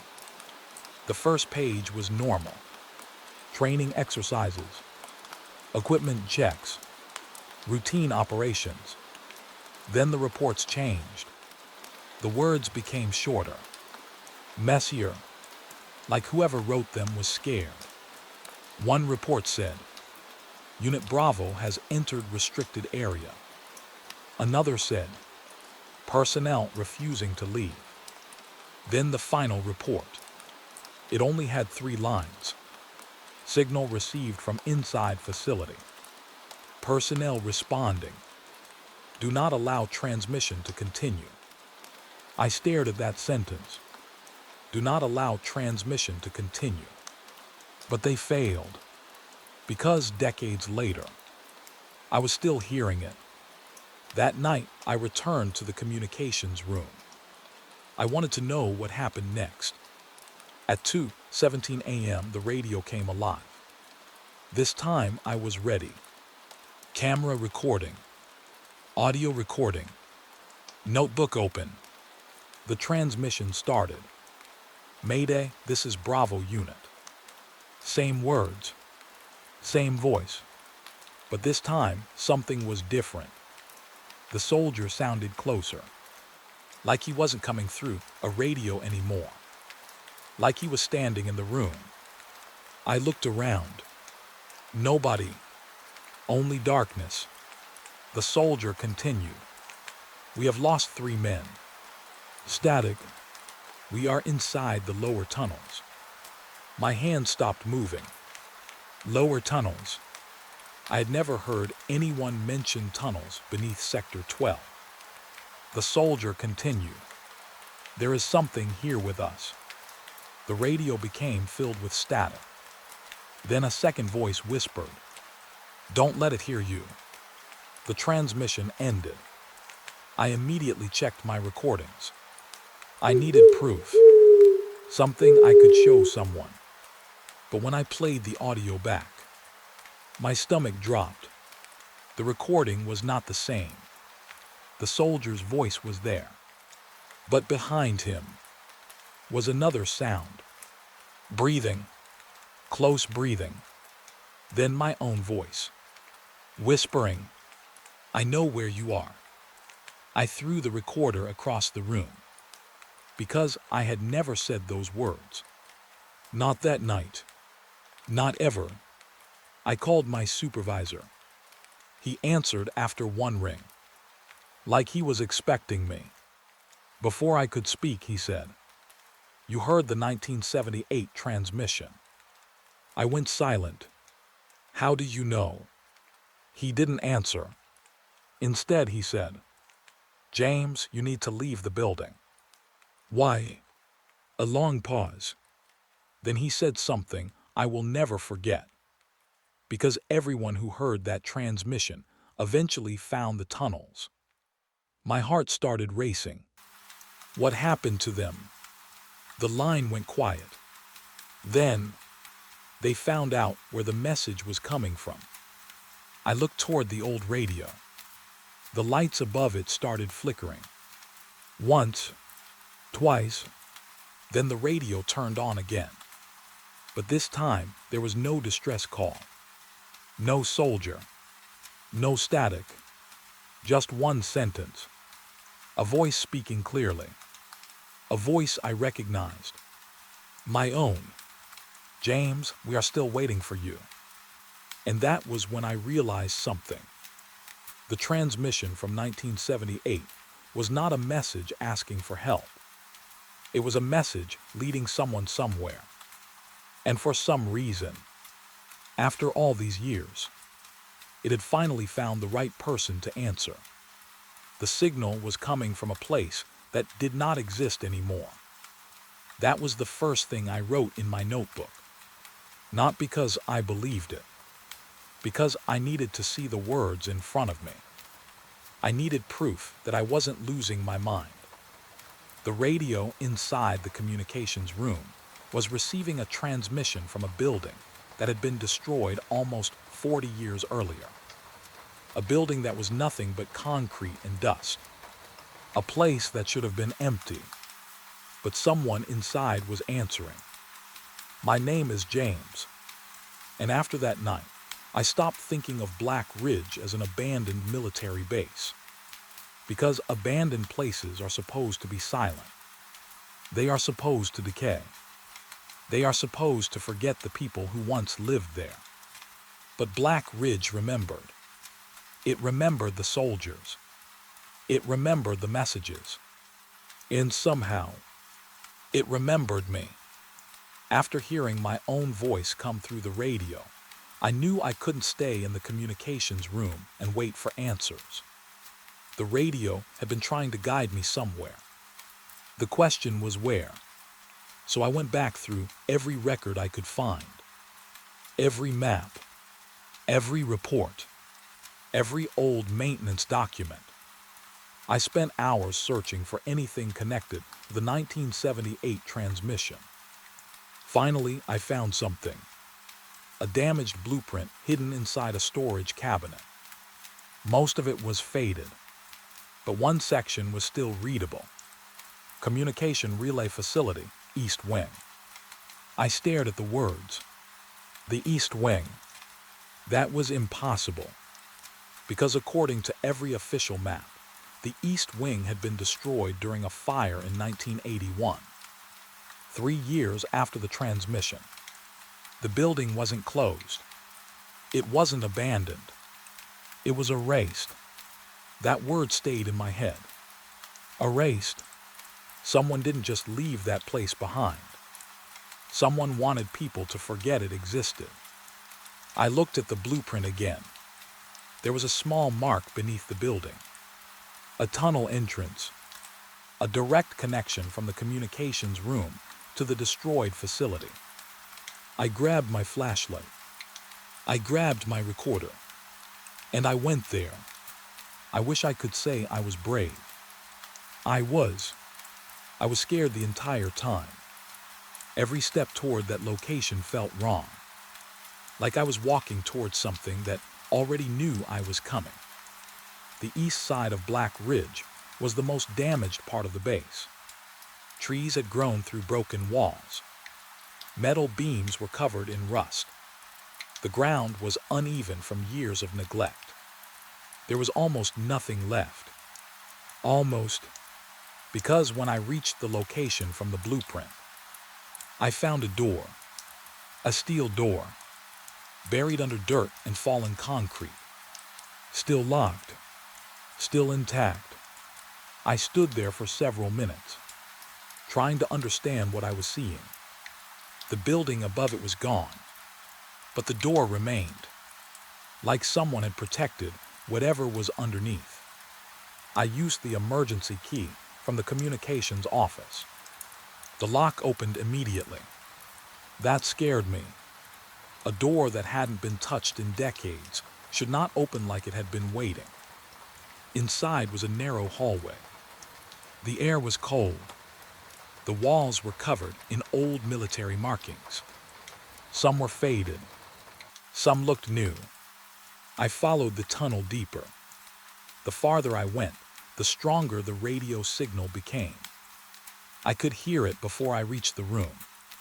Static, then voices. The same voices from 1978.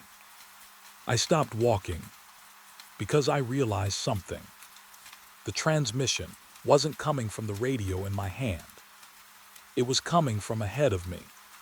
Someone was broadcasting from inside. I moved forward slowly. At the end of the tunnel was a small room. A communication station. A copy of the room I had been working in. Old desks. Old equipment. Old radios. Everything covered in dust. Except one thing. The main transmitter. It was powered on. A green light blinked on the front panel.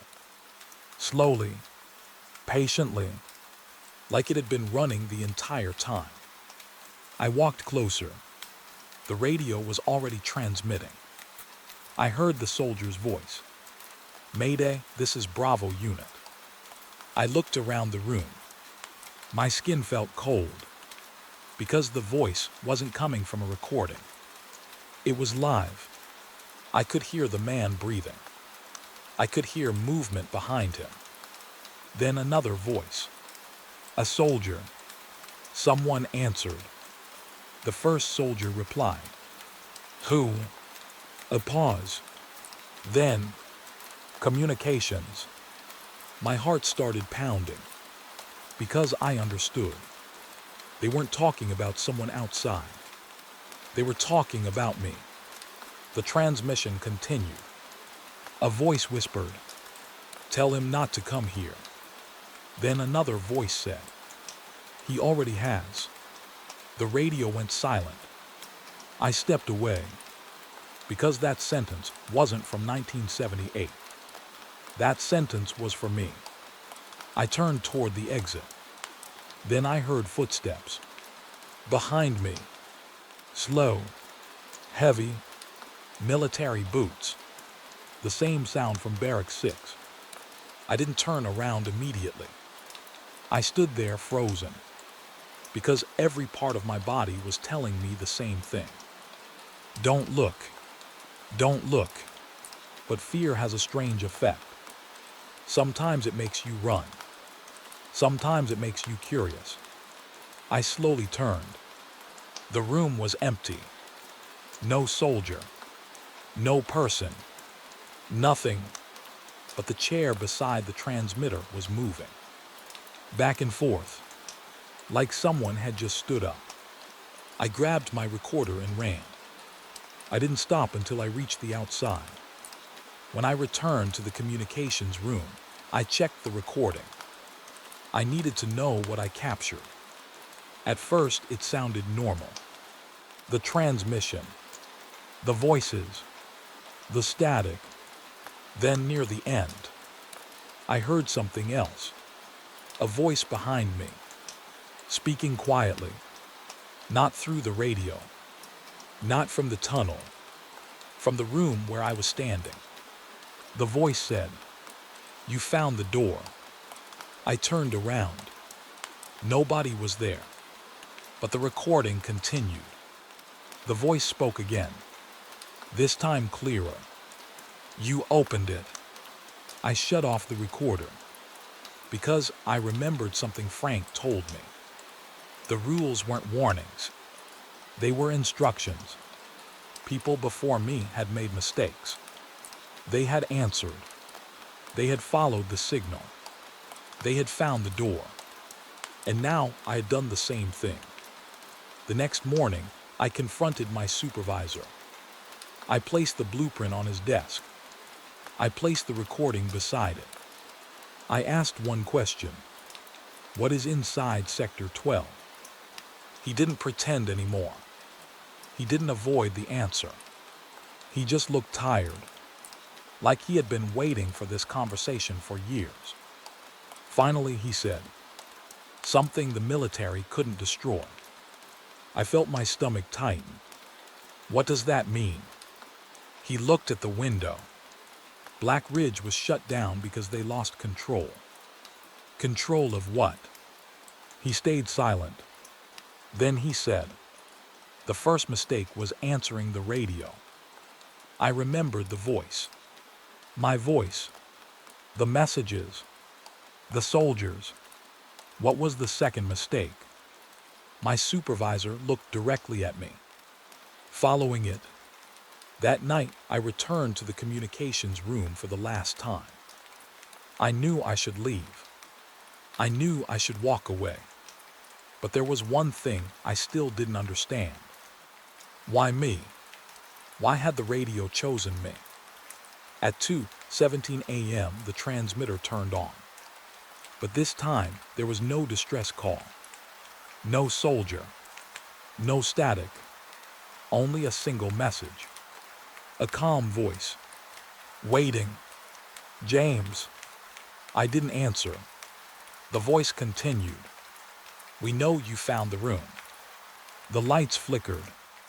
Then the voice said something that made my blood run cold. Something that changed everything. We were never trapped inside. A pause. Then, we were waiting outside. The radio went silent.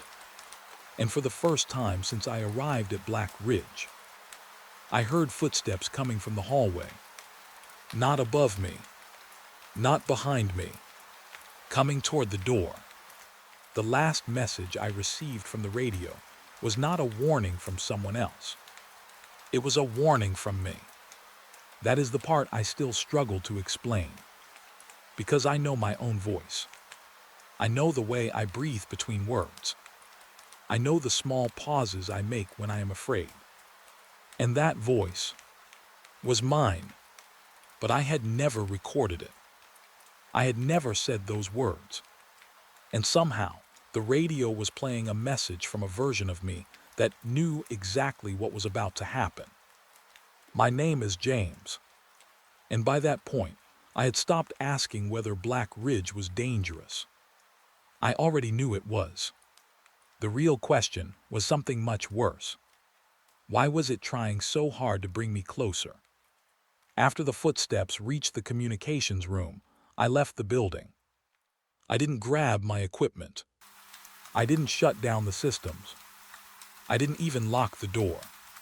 For the first time since arriving at Black Ridge, I walked away without looking back. I sat inside my truck for almost an hour. The engine was running. My hands were still on the steering wheel. But I couldn't move. Because I knew something. The base had changed. Before, I was investigating it. Now, it was investigating me. The next morning, I went to see Frank. I found him near the old storage buildings. The second he saw my face, he knew something happened. You heard it. I didn't ask what he meant. I just nodded. The message. Frank looked down. What did it say? I hesitated. Then I answered. It was me. For a few seconds, Frank said nothing. Then he closed his eyes. Like he had been hopping, I would never say those words. Who else heard it? I asked. Frank looked at me. No one. That's impossible. No. His voice was quiet. That's the problem. I waited for him to explain. He didn't. Instead, he walked toward an old maintenance building and motioned for me to follow. Inside was a small office. Dust covered everything, except one file sitting on the desk. My name was written on the cover. I stopped. Why is that there? Frank didn't answer. I opened it. Inside were reports. Not old reports. New ones. The first page had my start date at Black Ridge. The second page had notes about my behavior. The third page made my hands go cold.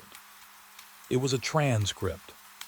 A conversation between two people. One of them was me. The date was 3 days in the future. I looked at Frank. What is this? He looked away. We found files after other workers disappeared. I stared at the pages. Other workers. Frank nodded. People who heard the radio. I read the transcript again. It was my voice. Talking about the tunnels. Talking about Sector 12. Talking about a door. But I had never had that conversation. Not yet. The final line was, "Do not let James enter the tunnels." I felt sick. Because the warning wasn't meant to protect me from something inside. It was meant to stop me from making a choice. A choice I hadn't made yet. That night, I returned to the communications room. I know what you're thinking. Why go back? Why walk into a place that was clearly trying to pull me in? The answer is simple. Because fear and curiosity are dangerous together. Fear tells you to leave. Curiosity tells you that maybe the next answer will finally make everything make sense. And I needed that answer. At 2:17 a.m., the radio turned on. I was sitting across from it, waiting. The first sound was breathing, then static, then my voice. James. I felt every muscle in my body freeze. The voice continued. If you are hearing this, you already found the door. I looked toward the tunnel entrance. The same entrance I discovered beneath the east wing. The same place everyone warned me about. The voice continued. Do not go underground. A pause. Then, I know you think you need answers. My hands tightened around the chair. Because that was exactly how I felt. The voice knew me. It knew what I was thinking. It knew what I wanted. You believe the tunnels will explain everything. Static filled the room. Then my voice whispered. They won't. I leaned closer to the radio. Who are you? I didn't expect an answer. But I got one. I'm you. The lights flickered. I stood up. No. The radio stayed silent for several seconds. Then, I made the same mistake. My heart started racing. What mistake? The answer came slowly. I opened the door. The radio went quiet. Then another message began. This one wasn't my voice. It was a soldier. The same soldier from 1978. His voice sounded desperate. Do not trust the message. I looked at the radio. What? The soldier continued. The voice is not a warning. Static. It is a path. Then the signal cut out. I stood there trying to understand, because suddenly I had two voices telling me opposite things. My future self was warning me not to enter. The soldiers were warning me not to trust my future self. Someone was lying. The question was, who? I checked the equipment. The transmission history showed something impossible. The message from my voice had been recorded years earlier. The file date was from 1986, before I was even born. I stared at the screen, unable to move, because that meant one thing. The voice was not coming from my future. It had always been there, waiting. The next hour, I searched the communications room. I looked behind panels, under desks, inside every cabinet. Then I found something hidden beneath the main transmitter. A small tape. No label. No date. I played it. At first, there was only silence. Then a man spoke. My voice, but older, tired, broken. I don't have much time. I stopped breathing. The voice continued. If you are hearing this, you are close. A pause. Do not listen to the warnings. I stepped back, because this was different. This voice was telling me the opposite. Go to the tunnels. My stomach dropped. You need to see what is underneath Black Ridge. The recording ended. I sat there for a long time, because I finally understood the trap. The base wasn't trying to scare me away. It wasn't trying to force me inside. It was giving me choices. Every warning, every message, every voice, they were all pieces of the same thing. A decision. And somehow, the base already knew what I would choose. Before I left the communications room, the radio turned on one final time. No static, no interference, just a clear voice. Mine, whispering one sentence. James, if you enter the tunnels, don't look at the walls. I froze, because I remembered the names, the carvings, the soldiers who didn't want to be forgotten. Then my voice added, because the names are not written by the people who disappeared. A pause, a long, painful pause. They are written by the people who came back. The radio clicked off, and for the first time, I understood why nobody ever talked about Sector 12. It wasn't because something was hidden there. It was because something had already escaped. The door was not supposed to exist. That was the first thing I noticed when I found it. Not that it was old. Not that it was hidden. Not even that it was buried beneath the command center of Black Ridge. The strangest part was the paperwork. According to every official map, every maintenance record, and every evacuation report, there was nothing underneath that building. No basement, no storage area, no tunnel system, nothing. But I was standing in front of a steel door that had been there longer than anyone wanted to admit. And someone had locked it from the inside. My name is James. And after everything that happened at Black Ridge, I thought I had already seen the worst parts of that place. The radio messages, the voices, the soldiers who disappeared, the names carved into the walls. I thought those were the secrets the base was hiding. I was wrong. Those were only the signs. The real secret was behind that door. After the final message from my own voice, I stopped sleeping. Every time I closed my eyes, I heard those words again. Don't look at the walls. I kept thinking about the names of soldiers who were reported missing, the names of people who were supposed to be gone forever. But someone had written them down, someone who knew they would come back.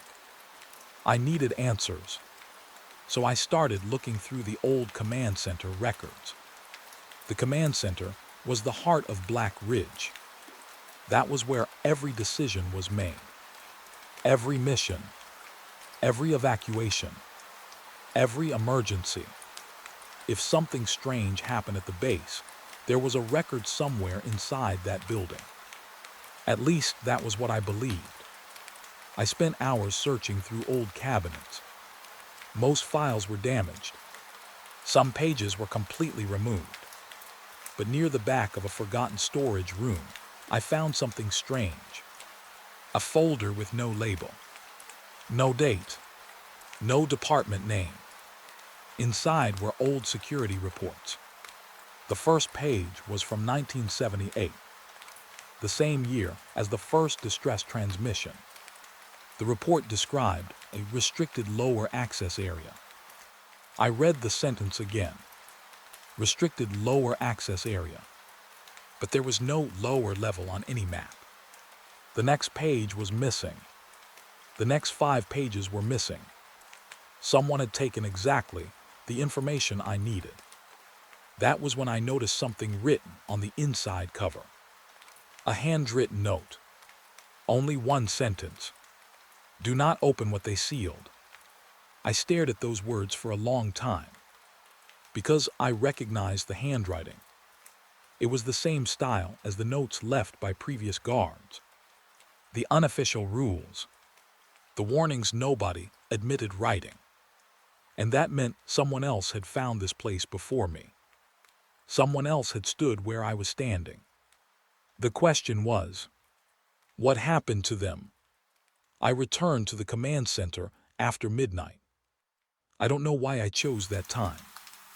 Maybe because Black Ridge felt different at night. During the day, it looked abandoned. At night, it looked like it was waiting. The hallway lights flickered above me as I walked inside. The building was silent. Too silent. No wind. No animals. No movement. Just the sound of my own footsteps. I reached the main command room, the room where officers had once watched the entire base. The walls were covered with old maps. Most were faded, but one section caught my attention. Behind a damaged map panel was another piece of paper, a blueprint. I pulled it out, and there it was, a small room beneath the command center. A room that did not exist. I followed the blueprint markings. The entrance was hidden behind a metal storage cabinet. I moved it slowly. The sound echoed through the empty building. Behind it was a concrete wall. At first, I thought I was wrong. Then I noticed something. A thin line. A shape. A door. Someone had covered it with the same material as the wall. They had hidden it, not removed it. Hidden it.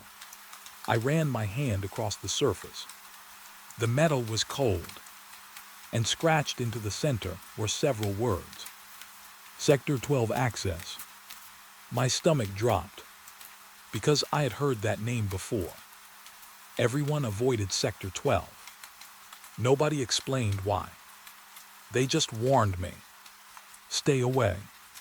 Don't ask questions. Don't go underground. But now I was standing in front of the entrance, the place they had spent decades hiding. I tried the handle. Locked. I expected that. What I didn't expect was the sound that came from the other side. A knock. 3 slow knocks. I froze. The building was supposed to be empty. There was nobody down there. I stepped back. Another 3 knocks. This time louder. I grabbed my radio. Is anyone there?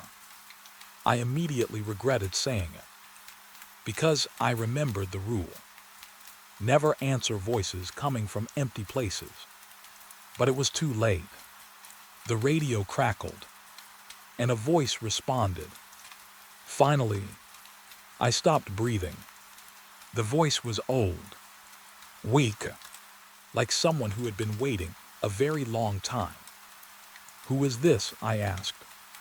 The answer came after a long pause. You already know. The radio went silent. I stood there holding it, because deep down I knew exactly what it meant. The voice wasn't a stranger. It was someone connected to the base. Someone connected to the tunnels. I looked back at the door. The lock was different from anything I had seen before. It wasn't a normal military lock. It was a combination system.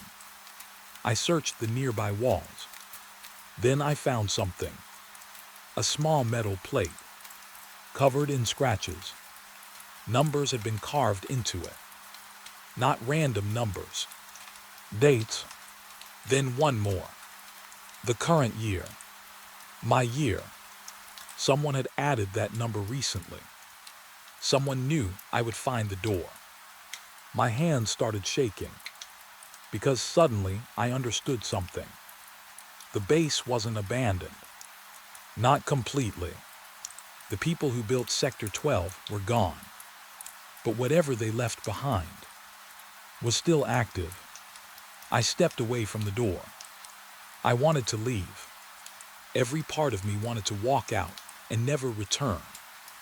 But then the radio turned on again. This time I heard my own voice. Quiet, almost crying. James. I closed my eyes. No. The voice continued. Don't open it. I looked at the locked door. Then the voice said something that made me stop. Because the door is not keeping something inside. A pause. A breath. It is keeping something out. The lights above me shut off. The hallway went completely dark. And in that darkness, I heard the lock turning.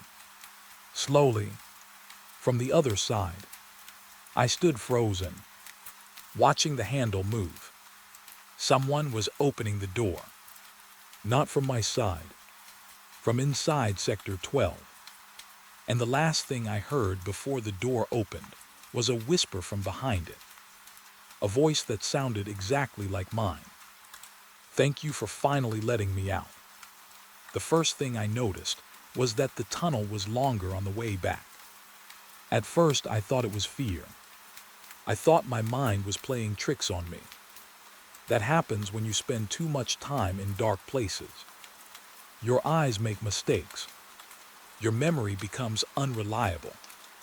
Your imagination starts filling in the empty spaces.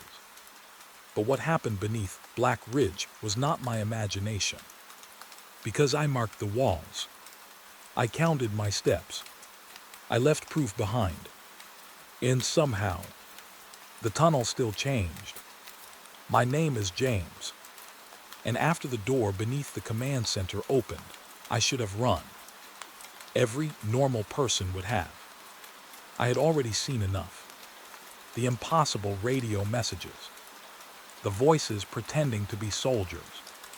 The recordings from years before I was even born. The warnings from my own voice. Everything about Black Ridge was telling me to leave. But when that door opened, something inside me changed. I was no longer trying to escape the mystery. I needed to understand it. I needed to know why this place knew my name. The door beneath the command center opened slowly. Not with a loud crash. Not with some dramatic sound. just a quiet metal movement, like someone on the other side had carefully unlocked it. That scared me more than anything else, because it felt controlled. It felt patient. I stood there with my flashlight in one hand and my radio in the other. The darkness behind the door looked endless. A normal underground tunnel should have some signs of age. Water stains, broken pipes, collapsed sections, something. But this tunnel looked different. The walls were clean. The floor had no dust, no dirt, no signs that it had been abandoned. It looked like someone had been walking through it recently. I stepped inside. The door closed behind me. I turned around immediately. The handle was still there, but the door had no outside hinges. No lock. No way to open it from this side. I pulled on it.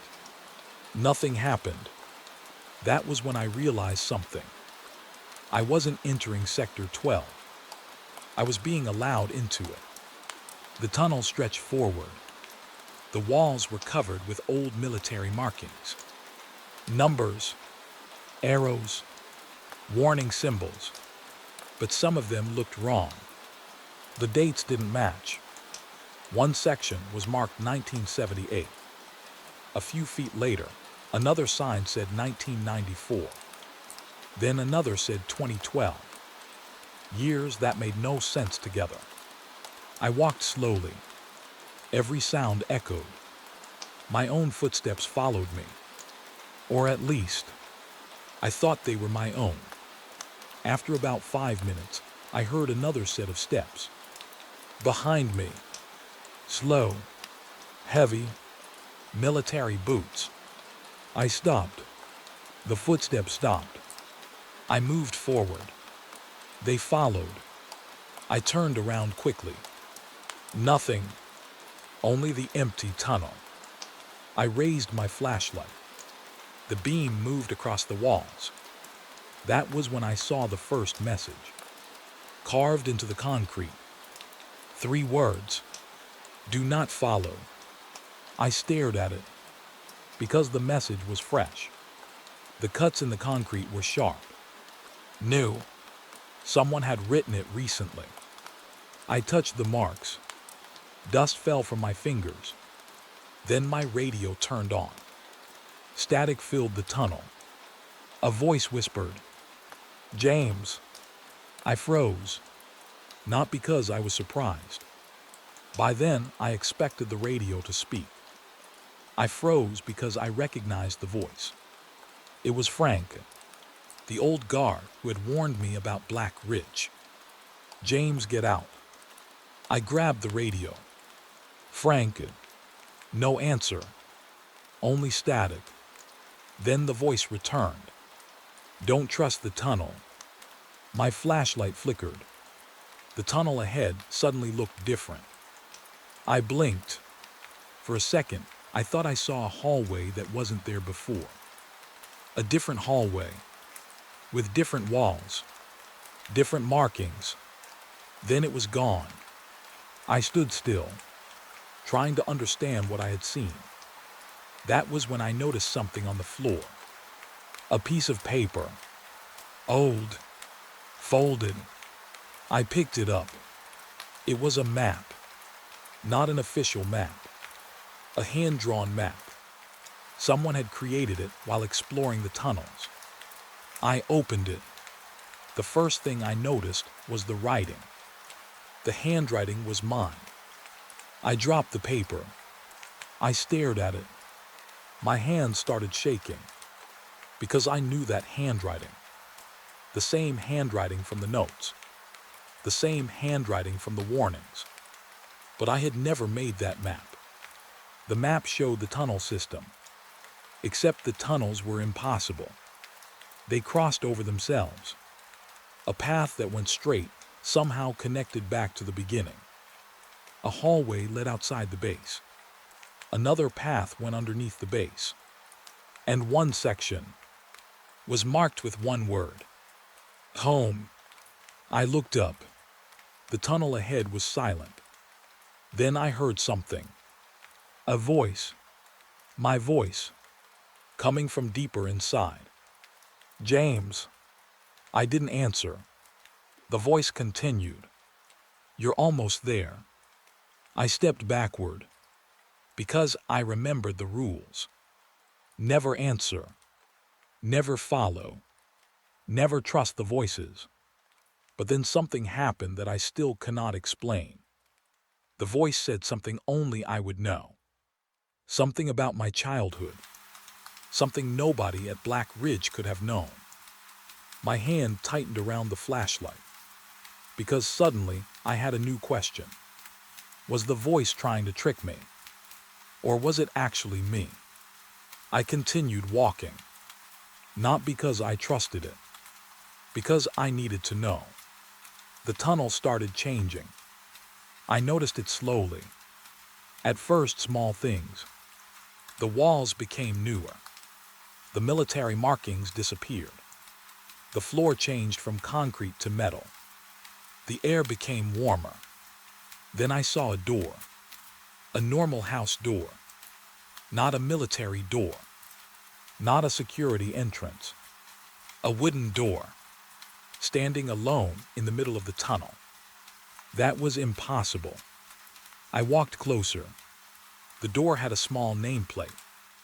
My name was written on it. James. I stepped back. Because there was no reason that should exist. No logical explanation. I reached for the handle. Then my radio came alive. A voice screamed, "Don't open IT." This time it wasn't calm. It wasn't a warning. It was panic. The voice was mine. Older. Terrified. The same voice from the recordings. James, listen to me. I stared at the door. What happens if I open it? Silence. Then, you stop being the person who entered. My breathing became heavy. I looked back down the tunnel. The way I came from was gone. There was no door. No path. Only darkness. The tunnel had changed direction. Not physically. Something worse. It had changed where it led. I was no longer beneath Black Ridge. I was somewhere else. Somewhere the maps never showed. The wooden door moved slightly. Like someone on the other side had touched it. Then I heard a sound. A voice. A familiar voice. My own. But this time, it wasn't coming from the radio. It was coming from behind the door. James. A pause. You finally made it back. I stood there frozen. Because that sentence meant something I didn't want to understand. Not you made it here. Not you arrived. You made it back. Like I had been there before. Like this place wasn't waiting for me to discover it. Like it was waiting for me to remember it. And then the door opened by itself. The first thing I noticed about the room was the smell. Not the dust. Not the mold. Not the cold air that filled the underground tunnels. It was the smell of old fabric. Like opening a closet that had been locked for decades. A smell of clothing that still carried the memory of the people who wore it. I stood in the doorway, holding my flashlight in front of me, unable to take another step. Because I knew what I was looking at. Uniforms. Hundreds of them. Hanging neatly from metal racks inside a room that should not have existed. My name is James. And when I opened that door beneath Black Ridge, I finally understood something. The base was not hiding a place. It was hiding a collection. A collection of people. A collection of stories. A collection of soldiers who were supposed to disappear. But somehow, they were still here. The wooden door behind me closed slowly. I didn't hear a lock. I didn't hear a mechanism. It just closed. Like it had decided I had seen enough. I turned around and grabbed the handle. Nothing. The door would not move. I pulled harder. Still nothing. Then I heard something from inside the room. A soft sound. A piece of fabric moving. I turned back. The room was silent, but one of the uniforms was swinging. Slowly, back and forth, even though there was no wind. I raised my flashlight toward it. The uniform was old military clothing, the kind used decades ago. The name tag was faded, but I could still read it. Private Miller. I froze, because I recognized that name. It was one of the names carved into the wall in Barracks 6. One of the missing soldiers. I stepped closer. The uniform looked untouched. The boots underneath it were clean. The buttons were polished. The sleeves were folded perfectly, like someone had prepared it recently. But that was impossible. This place had been sealed for years. I moved down the row. More uniforms. More names. Each one belonged to someone from the missing reports. Soldiers who vanished during operations. Soldiers who were officially listed as lost. But their uniforms were here. Waiting. I found another name. Sergeant Collins. The same name from the 1978 radio transmission. The soldier who kept repeating, "Mayday, this is Bravo Unit." My chest felt tight, because I finally understood the message. They were not asking for help. They were telling someone they were still there. I walked deeper into the room. The walls were covered with photographs. Hundreds of them. Soldiers standing outside Black Ridge. Smiling. Young. Alive. Every photo had a date. Every photo had names. And every single person in those pictures was someone who disappeared.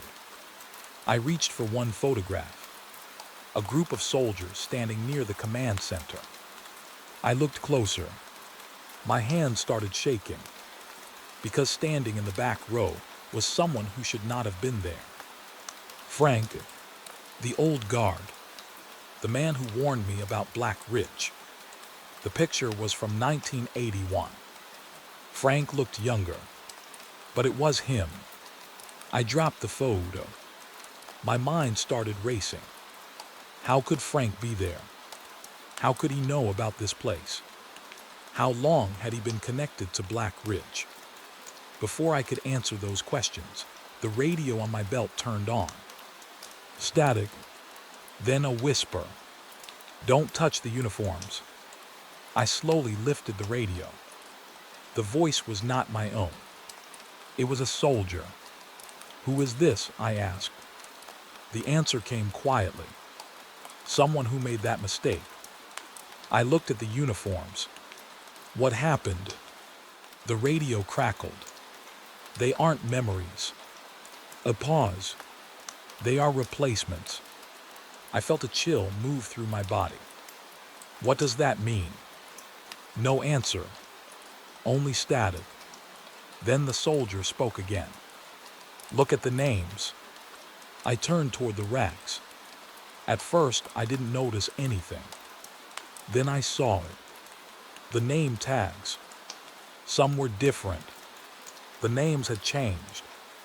The uniforms were not only from missing soldiers. Some of them had new names. Recent names. Names from guards who worked at Black Ridge after the military left. Names of people who had disappeared. My own name was not there. Not yet. But there was an empty uniform, hanging at the end of the room. Waiting. No name tag. No identification. Just an empty space. I stepped away, because I understood. The room wasn't storing the past. It was preparing for the future. I wanted to leave. More than anything, I wanted to leave. But then I noticed something else. A small table at the back of the room. On top of it were old military documents. I walked toward them. The first paper was a mission report. The second was an evacuation order. The third was something completely different. A list. A list of people who had entered Sector 12. I read the names. Most of them were soldiers.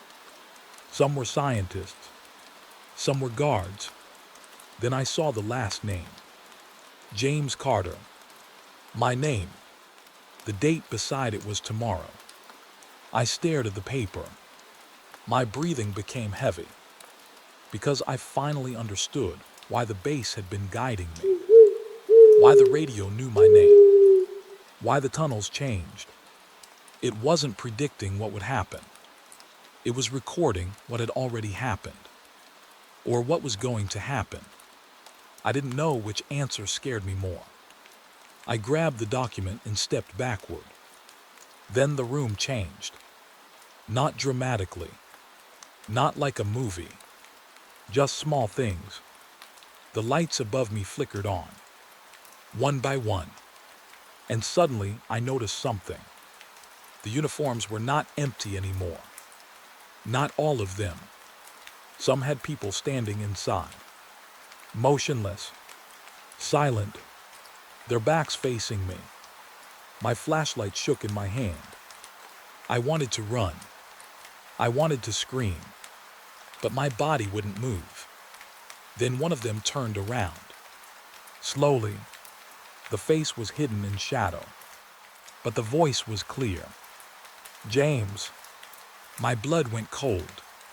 Because I knew that voice. It was mine. The figure stepped forward, wearing an old military uniform. My uniform. The empty one from the end of the room. The figure looked exactly like me. Older, tired, broken. It stared at me. Then it said, "You weren't supposed to find this room yet." I couldn't speak. The older version of me looked at the document in my hand, then back at me. "You changed the order." "What order?" I whispered. The figure looked around the room. At the uniforms. At the names. At all the people who disappeared. Then it said something I will never forget. The order of who comes back. The lights went out. Everything became dark. I heard movement. Dozens of footsteps. Boots walking across the floor. When my flashlight came back on, the room was empty. The uniforms were hanging still. The older version of me was gone. But the document was still in my hand. And there was one new line written at the bottom. A line that was not there before. Return date confirmed. I looked at the empty uniform waiting at the end of the room. Then I looked at my own name written beside tomorrow's date. And for the first time since entering Black Ridge, I understood the truth. The base was never trying to keep people out. It was trying to make sure everyone who entered eventually had a place to stay. The first time I heard the voice behind the wall, I thought it was a person trapped inside. That was the only explanation my mind could accept. Someone had to be there. Someone had been locked away. Someone needed help. But after everything I had seen at Black Ridge, I should have known better. Because the thing behind that wall was not asking me to save it. It was waiting for me. My name is James. And after finding the room full of uniforms, I finally understood why the base never felt empty. It wasn't abandoned. It was occupied. Not by soldiers. Not by guards. By something that had been waiting for the right person to arrive. And somehow, that person was me. After leaving the uniform room, I spent hours walking through the tunnels. Or at least what I thought were tunnels. By then, I had stopped trusting my own sense of direction. Black Ridge did not follow normal rules underground. A hallway that was there 1 minute could disappear the next. A door could lead somewhere impossible. A path could bring me back to the same place, even when I never turned around. The base wasn't just built underground. It felt like it was changing underground, like it was alive. I carried the document I found in the uniform room with me, the one with my name, the one that said, "Return date confirmed." I kept looking at those words, trying to understand what they meant. Return, not arrival, not entry. Return. That single word bothered me more than anything else, because you can only return to somewhere you have already been. But I had never been to Black Ridge before. At least, I thought I hadn't. I continued through the tunnel until I reached a section I had never seen before. The walls here were different. The concrete was newer, cleaner. There were no military markings, no warning signs, no names carved into the surface. Just one long hallway ending at a blank wall. A dead end. I almost turned around. Then I heard it. A knock. 3 times. Slow. Careful. From behind the wall. I stood completely still. The sound came again. 3 knocks. I moved closer. Hello. The moment I spoke, I regretted it. The wall answered. Not with another knock. With a voice. James. I stepped back, because I knew that voice. It was old, weak, almost human, but there was something wrong with it. Like someone had learned how to sound like a person. "Who are you?" I asked. For several seconds there was silence. Then, "Someone who has been waiting." My flashlight shook slightly. "How long?" The answer came immediately. "Longer than you have been alive." I felt a cold feeling move through my body.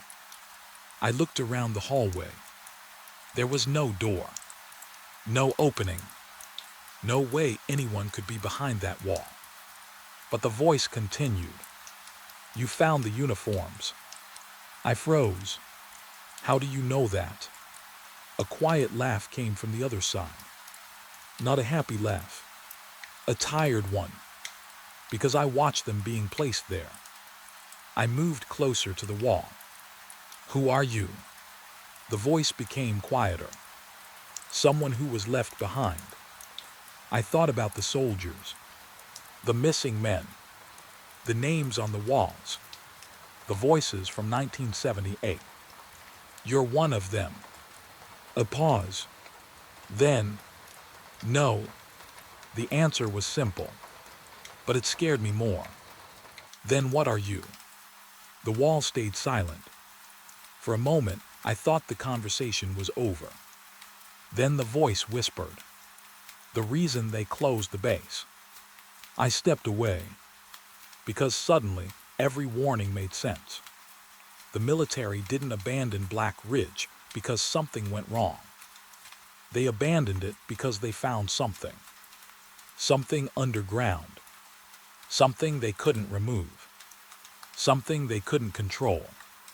I looked at the concrete wall. "What happened here?" The voice answered. "They opened a door." My eyes moved toward the hallway behind me. The same phrase had followed me since I arrived. Doors. Always doors. The voice continued. "They thought they were exploring. They thought they were discovering something new." A pause. "They were wrong." I swallowed. "What did they find?" The voice became almost a whisper. Something that had already found them. The lights above me flickered. For a second, the hallway disappeared. Not physically, just in my mind. I saw something. A memory. A room. A group of soldiers standing around a door, the same door beneath the command center. But they weren't afraid. They were excited. They believed they had found something important. Then the image changed. The soldiers were running, screaming, the same men who later became names on the wall. I grabbed my head. The vision disappeared. I was back in the tunnel. The voice was still there. You saw it. I looked at the wall. What did you do to me? The answer was calm. Nothing. That scared me. Because I believed it. It hadn't done anything. It had only shown me something. Why are you talking to me? The voice paused, then said, because you are the first one who listened. I thought about that. All the guards before me. All the people who came to Black Ridge. They heard the radio. They heard the voices. But maybe they never stopped. Maybe they ran. Why me? The voice answered, because you came back. My chest tightened. I have never been here. The wall remained silent. Then, that is what they told you.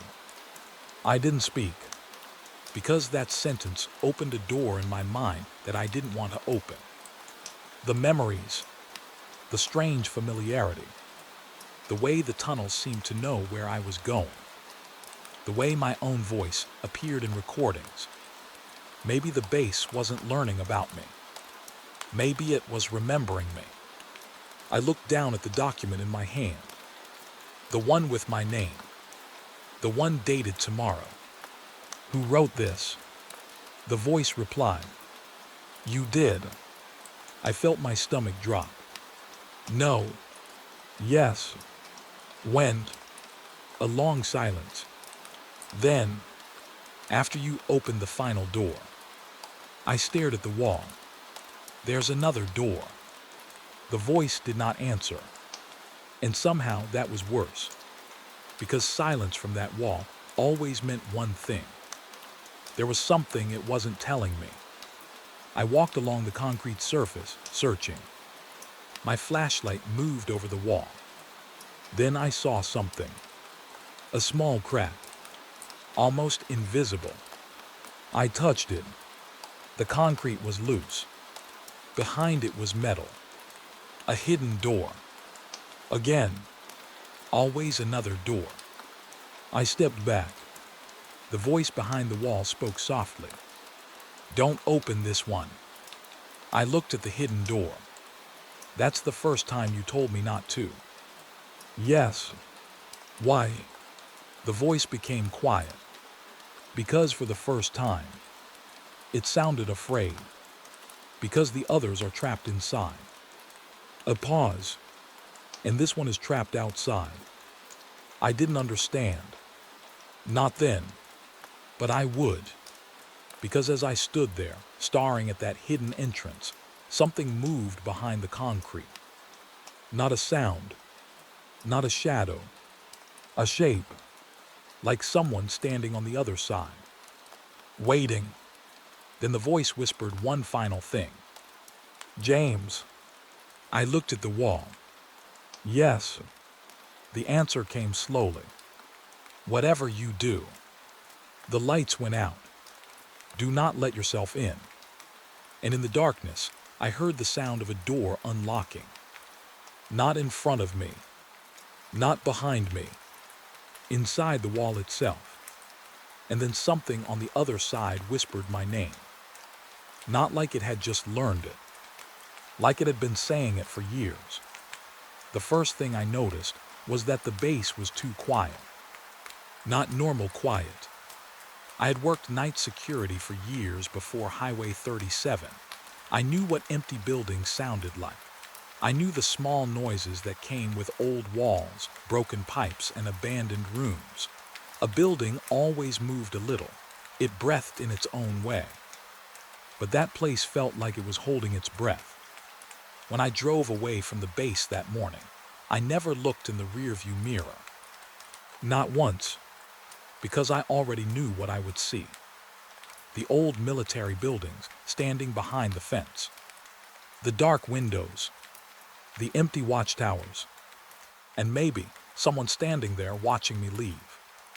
My hands were shaking so badly that I almost missed the highway exit. I had spent the entire night running. Not from a person, not from an animal, from a place.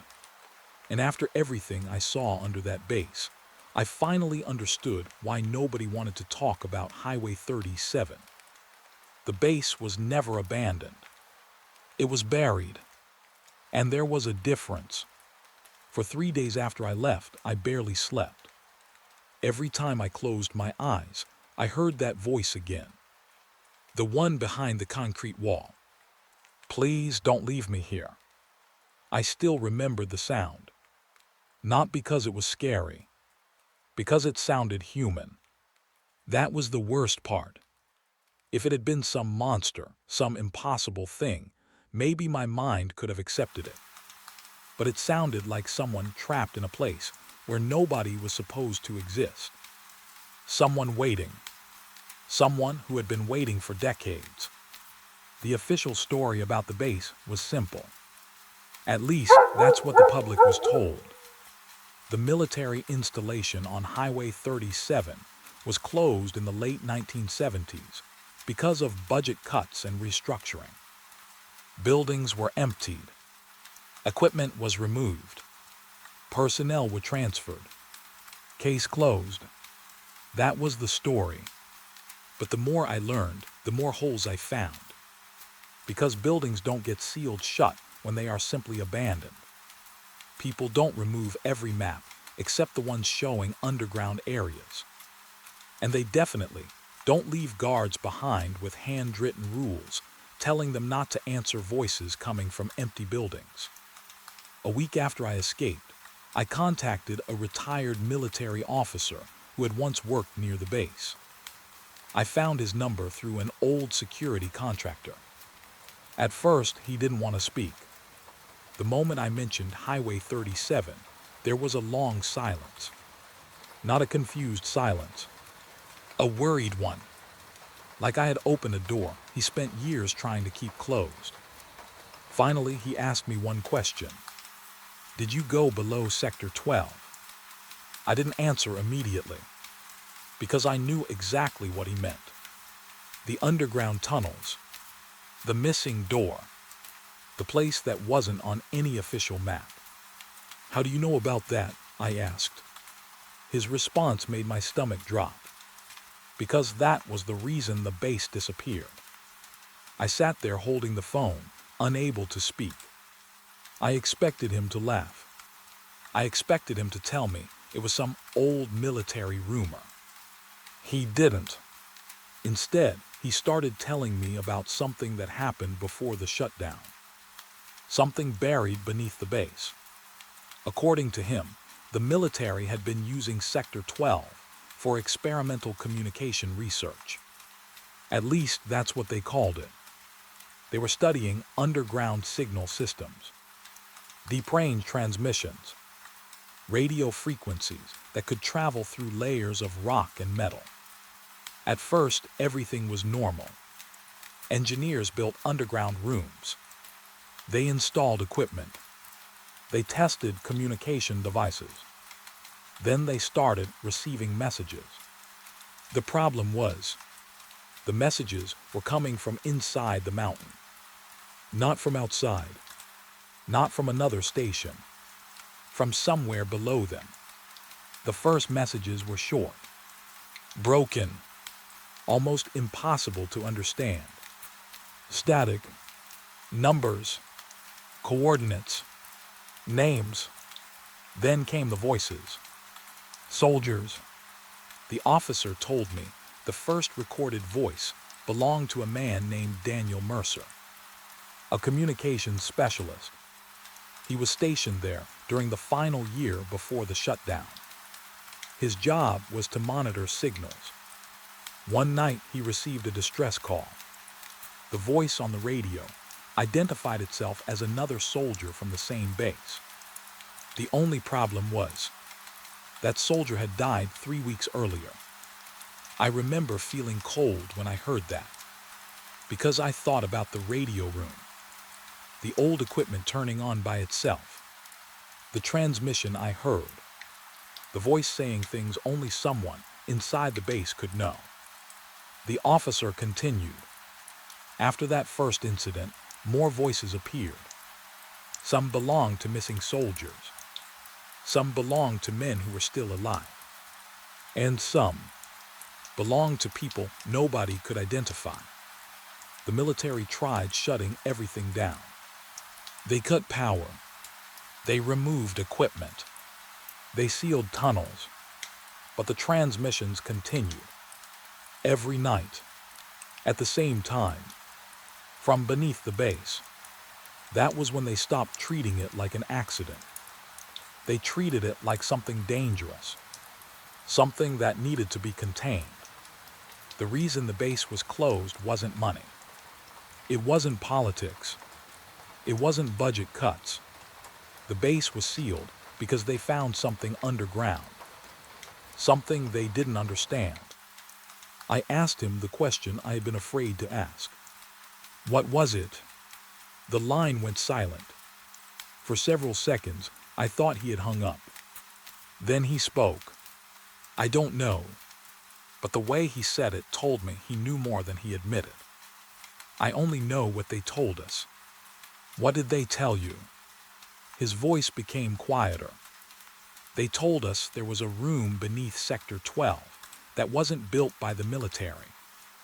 I felt my grip tighten around the phone. What do you mean? I mean the room was already there. The words stayed with me. Already there.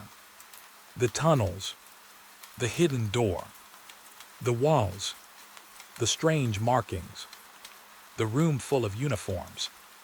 All of it. It wasn't something they created. It was something they found, and then tried to hide. The officer told me about the final night at the base. The night everyone was evacuated.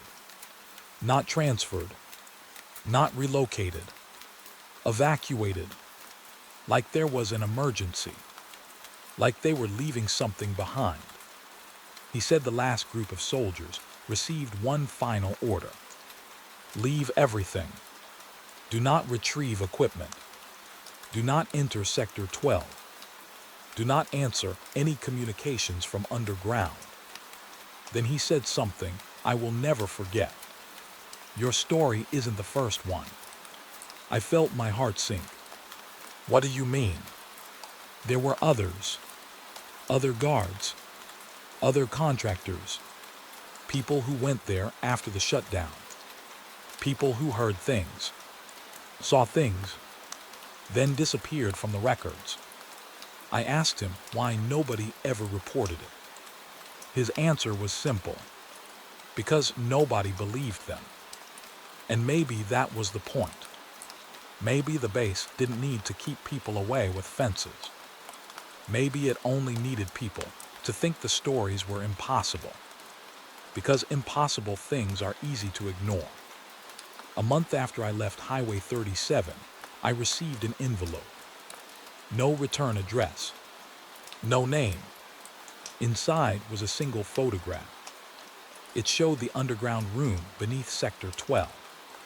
The room with the concrete walls. The room where I heard the voice. On the back of the photograph, someone had written 4 words. You left IT open. I stared at those words for a long time. Because there was one thing I never told anyone. Something I kept hidden. When I escaped through the tunnels that night, I didn't close the door behind me. I tried, but it wouldn't move. It was like something on the other side was holding it. At the time, I told myself it was just damaged metal. Old machinery. A broken lock. Anything that made sense. But now, I wasn't so sure. Because 3 nights after I received that photograph, my old radio turned on. The same radio I kept from my security truck. The one I hadn't used in years. It crackled. Static filled my apartment. Then a voice came through. My voice. Older, tired, afraid. And it said something I had never said before. Don't go back to Highway 37. I stood frozen because I knew that voice. I knew exactly where it came from. It was me, but not the me standing in my apartment. The me that was still down there, somewhere beneath that abandoned military base. Still waiting, still trapped, and still trying to warn me about what was coming out. I used to think the worst part of guarding an abandoned military base was the silence. I was wrong. The worst part was realizing that the silence was only there because something was listening. My name is Marcus Hale, and I spent 11 months working as a night watchtower guard at the old military facility off Highway 37. When I first accepted the job, I thought it would be the easiest money I ever made. The base was closed. The buildings were empty. The surrounding land stretched for miles with nothing but dirt, dead grass, and old fences. My job was simple. Sit in a tower, watch the cameras, make sure nobody entered the property. That was it. At least that was what they told me. The first night I climbed the tower, I remember laughing to myself. I was standing almost 30 feet above the ground, looking over an abandoned military base that looked like it belonged in a history book. Old warehouses, broken vehicles, empty barracks, a runway covered with cracks and weeds. There wasn't a single light anywhere, except the small lamp inside my tower. The nearest town was almost 20 miles away. No houses, no traffic, no people, just endless darkness. I remember thinking, this is what they pay me for. Sit alone and watch nothing happen. I couldn't have been more wrong. The first strange thing happened during my third night. It was around 2:40 in the morning. The wind was strong that night, strong enough that I could hear it hitting the metal walls of the tower. I was drinking coffee and looking through the binoculars when I noticed something near the eastern fence. At first, I thought it was an animal, a deer maybe, but then it stood up, and it looked like a person. I grabbed the binoculars and focused. Nothing. The area was empty. I checked the cameras. Still nothing. I told myself it was just my eyes playing tricks on me. Night shifts do that. After hours of staring into darkness, your brain starts creating shapes. I knew that. I had experience. But then I noticed something. The camera facing the eastern fence had recorded movement. Not a person, not an animal, just movement. A dark shape passing through the frame. I saved the recording and reported it the next morning. The supervisor watched it once. Then he deleted it. I remember staring at him. Why did you erase it? He didn't answer. He just looked at me and said something strange. If you see anything outside the fence, don't investigate. I laughed because I thought he was joking. He wasn't. He looked serious, almost scared. That was the first time I realized the rules for that place weren't normal security rules. They were survival rules. After that night, I started paying attention to the things nobody talked about. The other guards, the ones who had worked there before me. Most of them didn't last long. They would quit after a few weeks. No explanations, no complaints. They would just leave. One guard named Daniel had worked the tower before me. He was the only person who actually tried to explain what happened. I met him at a gas station outside town. He recognized my uniform. The moment he saw it, his expression changed. You work Highway 37, I nodded. He looked around before answering. Which tower? I told him. Tower 4. The color left his face. You're still in Tower 4. I didn't understand what he meant. What does that mean? He didn't answer immediately. He just stared at his coffee. Then he said something I'll never forget. Because that's the tower where you start hearing them. I thought he was talking about people. Maybe trespassers. Maybe thieves. I asked him who they were. He looked at me and said, "Nobody knows." That answer bothered me more than anything else. Because people are easier to understand. You can reason with people. You can fight people. But something you can't explain. That stays with you. A few weeks later, I found an old notebook hidden inside the tower. It was behind a loose metal panel near the radio equipment. The pages were yellow and covered in handwriting from different guards. Different dates, different names, but the same warnings kept appearing. Don't answer the radio after midnight. Don't shine the spotlight toward the underground entrance. If you see someone walking on the runway, do not call them. I read those words over and over, because I had already done 2 of those things. And I was starting to wonder if someone was keeping track. The strangest part of the tower was the view. During the day, you could see everything. The entire base. Every road. Every building. Every fence. But at night, certain areas disappeared. Not because they were dark. Because the darkness looked thicker there. Like it was hiding something. The area near Sector 12 was the worst.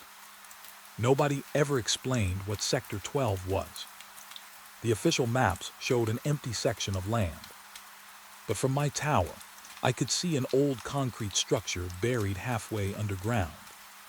No signs. No doors. Just a large metal entrance covered with dirt and rust. Every night, I would see the same thing. A small light. Coming from underground. Even though the entire facility had no power. I reported it once. The next morning, my supervisor told me something unusual. Don't mention Sector 12 again. That was all he said. No explanation. No discussion. Just a warning. The longer I stayed there, the more I understood why previous guards left. It wasn't because they saw something terrifying.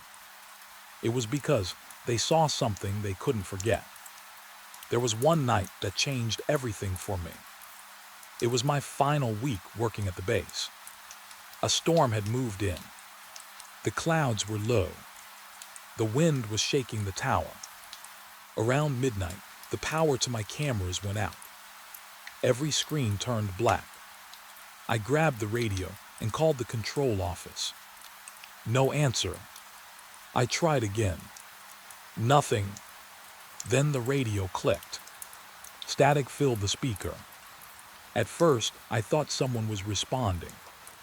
But then I heard breathing. Slow. Heavy. Like someone was standing close to the microphone. I waited. Then a voice whispered, "Tower 4. My entire body froze. Because the voice wasn't coming from the control room. It was coming from my radio. And it knew where I was. Tower 4. The voice repeated my location. Then it said my name. I dropped the radio. I had never told anyone my name through that channel. I looked around the tower. The windows were covered in rain. The darkness outside was complete. But then I saw something. A figure standing near the base of the tower, looking up at me. I grabbed the flashlight. I wanted to call out. I wanted to ask who it was. But then I remembered the notebook. Do not call them. I turned off the flashlight. The figure disappeared. When the cameras came back online 10 minutes later, I checked the recording. There was nothing. No person. No movement. Nothing. But there was one thing. The camera pointed directly at my tower. And in the last few seconds before the power returned, the footage showed someone standing inside the tower. Behind me. I quit the next morning. I never went back. Years have passed since that night. I have worked many jobs since then. I have lived in different places. I have tried to forget Highway 37. But some places don't let you forget them. Sometimes late at night, my phone loses signal. Sometimes old radios near me turn on by themselves. And sometimes I hear a voice say my name. The last time it happened, the voice didn't ask me to return. It didn't threaten me. It only said one thing. Thank you for watching. And I still don't know what scares me more. The fact that something was inside that base, or the possibility that something from that base followed me home. The first time I saw the figure beyond the fence, I thought it was a person who needed help. That was the mistake, because the longer I watched it, the more I realized it wasn't waiting for help.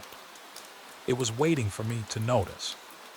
My name is Daniel Mercer, and I was one of the last security contractors assigned to the old Highway 37 military base before the property was completely abandoned.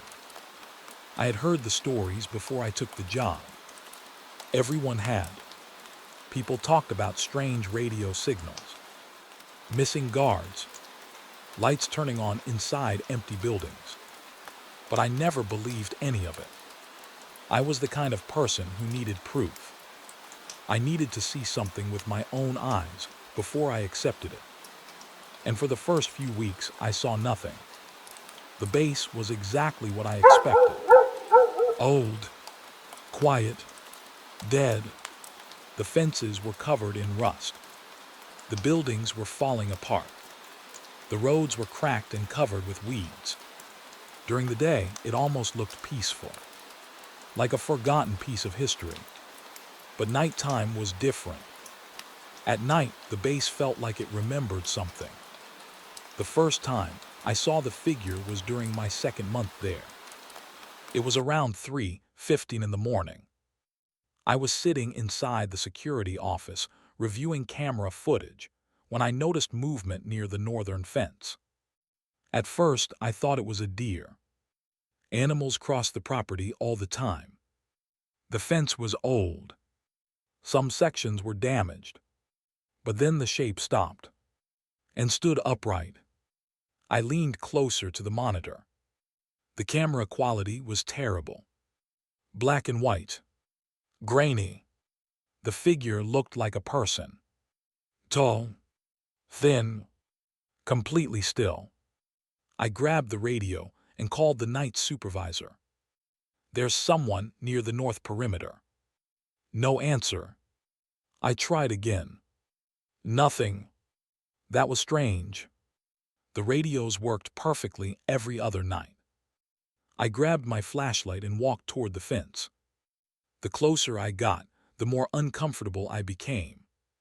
Not because I was afraid of someone breaking in. Because something about the way the figure stood felt wrong. It wasn't moving. Not even slightly. A normal person waiting outside a fence would shift their weight, look around, move their arms, do something. This person didn't. It just stood there, facing the base, facing me. I stopped about 30 feet away. Hey, my voice sounded small in the empty field. The figure didn't respond. I raised my flashlight. The beam hit the fence, then the ground, then the figure. And for a moment, I saw nothing. The person was gone. Not walking away. Not running. Gone. I searched the area for almost 20 minutes. There were no footprints. No broken fence. No sign anyone had been there. The next morning, I checked the cameras. The footage showed the figure appearing at 3:14 a.m., standing there, then disappearing at exactly 5:59 a.m., right before sunrise. That was the first thing that bothered me. The timing. It happened again the next night. And the night after that. Always the same. Same location. Same time. Same stillness. The figure would appear in the darkness, stand outside the fence, and vanish before the sun came up. After the fourth night, I stopped telling myself it was a person, because people don't do that. I started looking through old security reports. Most of them were incomplete, pages missing, dates scratched out. But I found something interesting. A note written by a previous guard. Only one sentence. Do not open the northern gate after seeing him. Him, not someone, not the person. Him, like whoever wrote it already knew what they were seeing. I searched for the guard's name. Thomas Riley. He had worked the base 9 years earlier. According to the records, he quit after only 17 days. No explanation. No complaint. Just disappeared from the security company. I found his old contact information and called. He answered after 3 rings. The moment I mentioned Highway 37, he became quiet. Did you see him? He asked. I didn't like that question, because it meant he already knew. Who is he? Thomas didn't answer. Instead, he asked me another question. How close did you get? I looked out my window. The base was still visible from my apartment. Even miles away, I could picture that fence. I walked up to him. There was a long pause. Then he whispered, "You weren't supposed to do that." I felt a cold feeling in my stomach. What does that mean? Thomas sighed. I made the same mistake. He told me that when he worked the base, he saw the figure every night. At first, he thought it was a trespasser. Then he thought it was someone from the old military unit. Then he started noticing details. Details that didn't make sense. The figure never came closer. Never moved. Never reacted. But every morning something changed. A door inside the base would be open. A light would be turned on. A radio would be activated. Like the figure wasn't there to enter the base.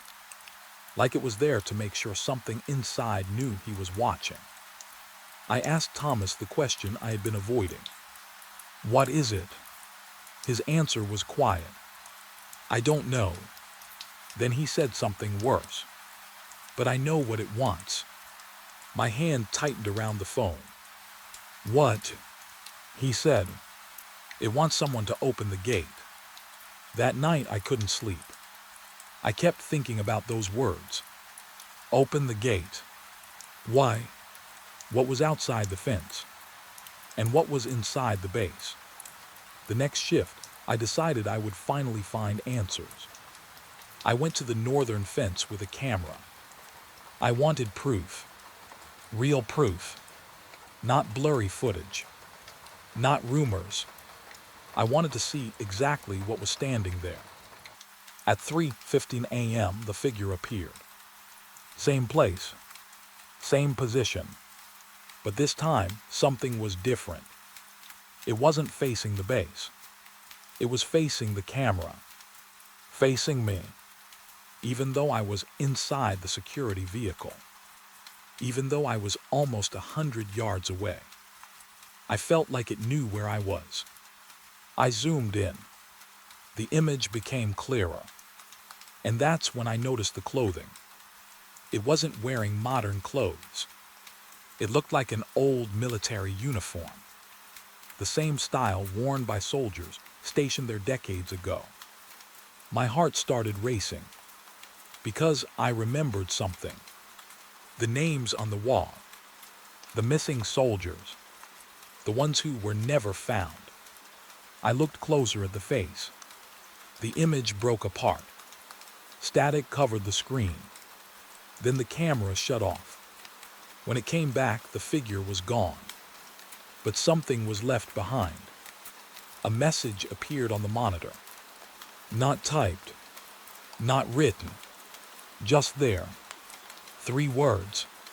Let me in. I immediately called my supervisor. This time he answered. But when I told him what happened, he didn't sound surprised. He sounded tired, like he had been waiting for this call. Daniel, he said, leave the property. I froze. What? Don't finish your shift. His voice became serious. Don't go back to that fence. I asked him why, and his answer was the reason I never returned to Highway 37. Because, he said, the fence isn't keeping them out. I stayed silent. Then he continued, it's keeping something in. That was the last night I worked at the base. I left before sunrise. I never collected my final paycheck. I never went back for my belongings. I didn't care. Some places are abandoned because people leave. But Highway 37 was different. People didn't leave that place. They escaped it. Years later, I still think about the figure beyond the fence. I still wonder who it was. A soldier. A warning. Something pretending to be one. I don't know. But every few months, I receive an unknown message on my phone. No number. No name. Just a picture. A picture of an old military fence. And every time, the same thing is visible in the background. A figure standing perfectly still. Waiting. Watching. And getting closer.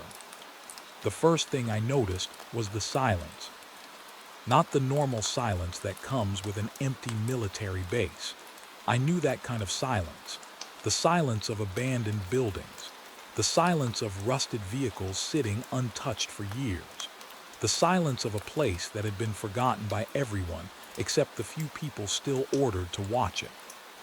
This was different. This silence felt like something was waiting. The storm had arrived just after midnight. The kind of storm that covered the entire sky in black clouds and turned the old perimeter lights into weak, flickering shadows. Rain hit the windows of my watchtower so hard that I could barely hear the radio beside me. I had spent months guarding that fence, months watching empty roads, months staring across miles of dead land where nothing ever moved. But that night something moved. The first sign was the alarm. A small red light on the control panel began flashing. At first I thought it was another equipment failure. The base was old. Most of the systems barely worked anymore. Half the cameras showed static. The motion sensors triggered whenever the wind got too strong. But then I saw the location. Sector 12. The old western gate. The gate that had been locked for years. I grabbed the radio and tried contacting the control room. Nothing. Only static. I tried again. Still nothing. That was when I looked through the tower window. And I saw it. The gate was open. I remember standing there for several seconds, completely frozen. Because I knew that gate. The chains around it were thicker than my arm. The lock had been replaced twice because of rust. No vehicle had used that entrance in years. There was no reason it should have been open. I grabbed my flashlight, my radio, and my sidearm. Even now, I still think about that moment. Because part of me already knew I should not have walked toward it. But another part of me needed answers. After everything I had seen at that base, after the strange radio messages, the missing records, and the things people refused to explain, I was tired of being afraid of a place I was supposed to protect. So I stepped outside. The rain hit me instantly. Cold water ran down my face as I walked toward the gate. My boots sank into the mud with every step. The beam from my flashlight shook slightly, not because of the storm, because I was scared. The gate was hanging open. Not broken. Not damaged. Open. The lock was still attached. The chains were still wrapped around the metal bars. But the gate itself had moved inward, like someone had opened it from the inside. I walked closer and examined the ground. That was when I saw the footprints. They were fresh. The rain had not washed them away yet. Someone had been standing outside the fence. Then they walked in. I followed the trail with my flashlight. The footprints moved across the muddy ground, straight toward the base, straight toward my tower. I stopped because I suddenly remembered something the old guards used to say. They never worried about people trying to get inside the base. They worried about something already being inside. I looked back at the open gate. For a second, I considered going back, calling for backup, pretending I never saw anything. But the footprints were right there. Someone had crossed the boundary, and I needed to know who. I followed them. The rain became heavier as I moved deeper into the restricted area. The old buildings disappeared behind the fog. The abandoned runway stretched out beside me like a black river. Every few steps, I looked behind me. I don't know why. Maybe I expected to see someone following. Maybe I expected to see the figure that had appeared beyond the fence every night. The person who stood there silently until sunrise. The person who disappeared before anyone could reach them. But the road behind me was empty. At least I thought it was. When I reached the old storage building, the footprints stopped. That made no sense. There was nowhere to go. No doors. No windows. Just a concrete wall covered in moss. I moved the flashlight along the ground. The footprints ended right there, as if whoever made them had simply vanished. I stepped closer. Then I heard something. A sound behind the wall. A soft tapping.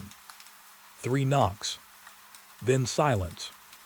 My entire body went cold, because I had heard that sound before. Inside the underground tunnels. The same pattern. 3 knocks. A pause. Then 3 more. I pressed my hand against the wall. The concrete was freezing. And then something happened that I still cannot explain. A voice came through. Quiet. Weak. Almost like someone speaking from very far away. Don't let them open it again. I pulled my hand away. My flashlight dropped into the mud. For a moment, I couldn't move, because I knew that voice. I had heard it on the radio. The voice from the old transmission. The soldiers calling for help. The message that had been repeating for decades. But this time, it wasn't coming from a radio. It was coming from inside the base. I picked up my flashlight and backed away. My radio suddenly came alive. Static filled the speaker. Then a voice spoke. My voice. Leave the tower. I froze. The message repeated. Leave the tower. I stared at the radio, because I had not said those words. Not yet. The recording continued. If you're hearing this, you're already too late. My hands started shaking. The storm around me seemed to disappear. All I could hear was my own breathing and the voice coming from the radio. Then another sound appeared. Footsteps. Behind me. Slow. Heavy. Coming from the direction of the open gate. I turned around. The figure was standing there. the same person I had seen every night. But now I could see more clearly. It was wearing an old military uniform, a uniform from decades ago. Rain fell through the person's body. At least that's what it looked like. The figure stared at me, then slowly raised one hand, pointing, not at me, behind me, at the wall, at the place where the voice had come from. I turned back toward the building, and I saw something I had missed before. A small metal door hidden beneath layers of dirt and moss. A door that was never on any map. A door that should not have existed. The figure behind me spoke for the first time. Its voice was barely louder than the rain. They never abandoned this place. I looked back. The figure was gone. Only footprints remained, leading from the gate to the hidden door. I stood there for what felt like an hour. The storm continued. The gate stayed open, and the old base waited around me. That night, I finally understood why nobody wanted to talk about Highway 37. The military did not leave because the base became useless. They left because they found something they could not control. Something beneath the ground. Something that was still active. And the worst part was, the door in front of me was not locked from the outside. It was locked from the inside, which meant whatever was down there was never trying to get out. It was trying to keep something else from coming in. I walked away from that door before sunrise. But before I reached the tower, my radio turned on one final time. No static, no interference, just a clear voice. A voice I will never forget. My own voice, whispering 4 words. You're not the first. And that was the moment I realized the truth. The base had been watching people like me for years, waiting for someone curious enough to open the door. And I had just become the next person standing in line. I knew I should have turned around the moment I saw the lights. The base had been abandoned for years. The power had been cut. The buildings were supposed to be empty. But from the road, through the thick fog surrounding Highway 37, I could see a faint yellow glow coming from the old watchtower. My old watchtower. The same one where I spent the longest nights of my life. The same one where I heard voices that should not have existed. The same one where I received a warning from myself before I even knew what I was warning myself about. I sat inside my truck for almost 10 minutes, staring at that light. Part of me wanted to leave. Part of me knew I had already made my decision the moment I came back. Because after all these years, I still had one question that never stopped following me. What happened after I walked away? I never told anyone the full story. Not the military. Not my family. Not even the investigators who came after the base was finally sealed. I gave them the same answer everyone else gave. The base was empty. Nothing happened. I lied. Because some things sound impossible when you say them out loud. And I had spent years trying to convince myself that maybe I had imagined it all. The voices, the footsteps, the door beneath the command center, the figure standing outside the fence every night. But then 3 weeks earlier, I received a letter. No name, no return address.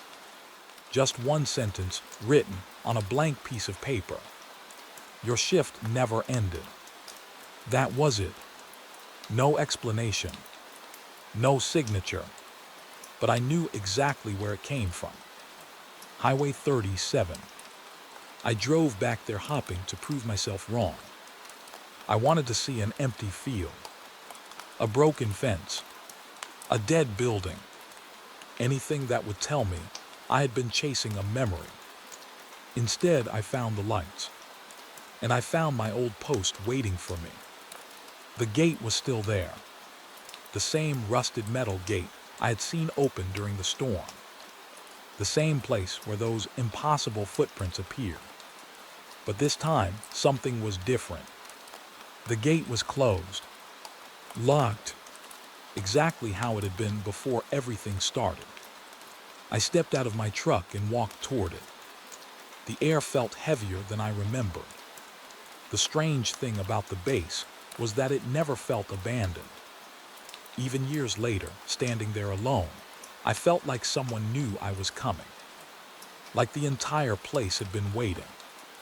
I reached the fence and touched the metal. It was cold. Too cold. Then I noticed something carved into one of the posts. A small mark. 3 lines. The same symbol I had seen inside the underground tunnels. My stomach tightened because I remembered something from that final night. The figure beyond the fence had pointed toward the hidden door. Not to warn me away, to lead me there. I walked along the perimeter until I reached the old entrance. The lock was broken, not damaged by time. Broken recently. Someone had been here. I pulled open the gate and stepped inside. The first thing I noticed was the silence. No birds, no insects, no wind moving through the empty buildings. Nothing. It felt like the entire area was holding its breath. I followed the path toward the watchtower. Every step brought back memories I had tried to bury. The old storage building, the abandoned barracks, the communication room. Everything looked exactly the same. The paint was still peeling from the walls. The windows were still cracked. The old military vehicles were still sitting where they had been left. But then I saw something that made me stop. A cigarette pack, sitting on the ground beside the tower stairs. My cigarette pack. The same brand. The same crushed corner. The same one I had dropped on my final night. I picked it up. My hands started shaking. Because it looked new. Not old. Not weathered. New. Like someone had placed it there yesterday. I looked toward the tower. The light above me flickered. Waiting. I climbed the stairs slowly. Each step made the same sound it used to make. The same metal creak. The same vibration under my boots. It was impossible. After years outside in the weather, that tower should have been falling apart. But when I opened the door, everything was exactly the same. My chair was still there. My old radio was still sitting on the desk. My notes were still beside it. The coffee cup I left behind was still next to the window. Even the clock on the wall was frozen at the same time. 2:17 a.m. The exact time when the first transmission came through. I stood there unable to move. Because I finally understood something. The base was not abandoned. It was paused, waiting for the next person to continue where the last person stopped. I walked toward the radio. I didn't want to touch it. Every instinct told me to leave. But I had spent years running from this place. And I was tired of running. I pressed the power button. The radio turned on immediately. No static. No delay. Just a clear signal. Then a voice came through. Guard position confirmed. I stepped back. Because I knew that voice. It was mine. Older. Tired. Afraid. The recording continued. If you returned, you already know the truth. I looked around the tower. The walls. The windows. The empty land outside. The voice continued. The base was never closed because of what was underneath. I leaned closer. My heart was beating faster. That was only the beginning. The radio went silent. For a few seconds, nothing happened. Then another voice appeared. A different one. A voice I had heard before. The soldier from the old transmission.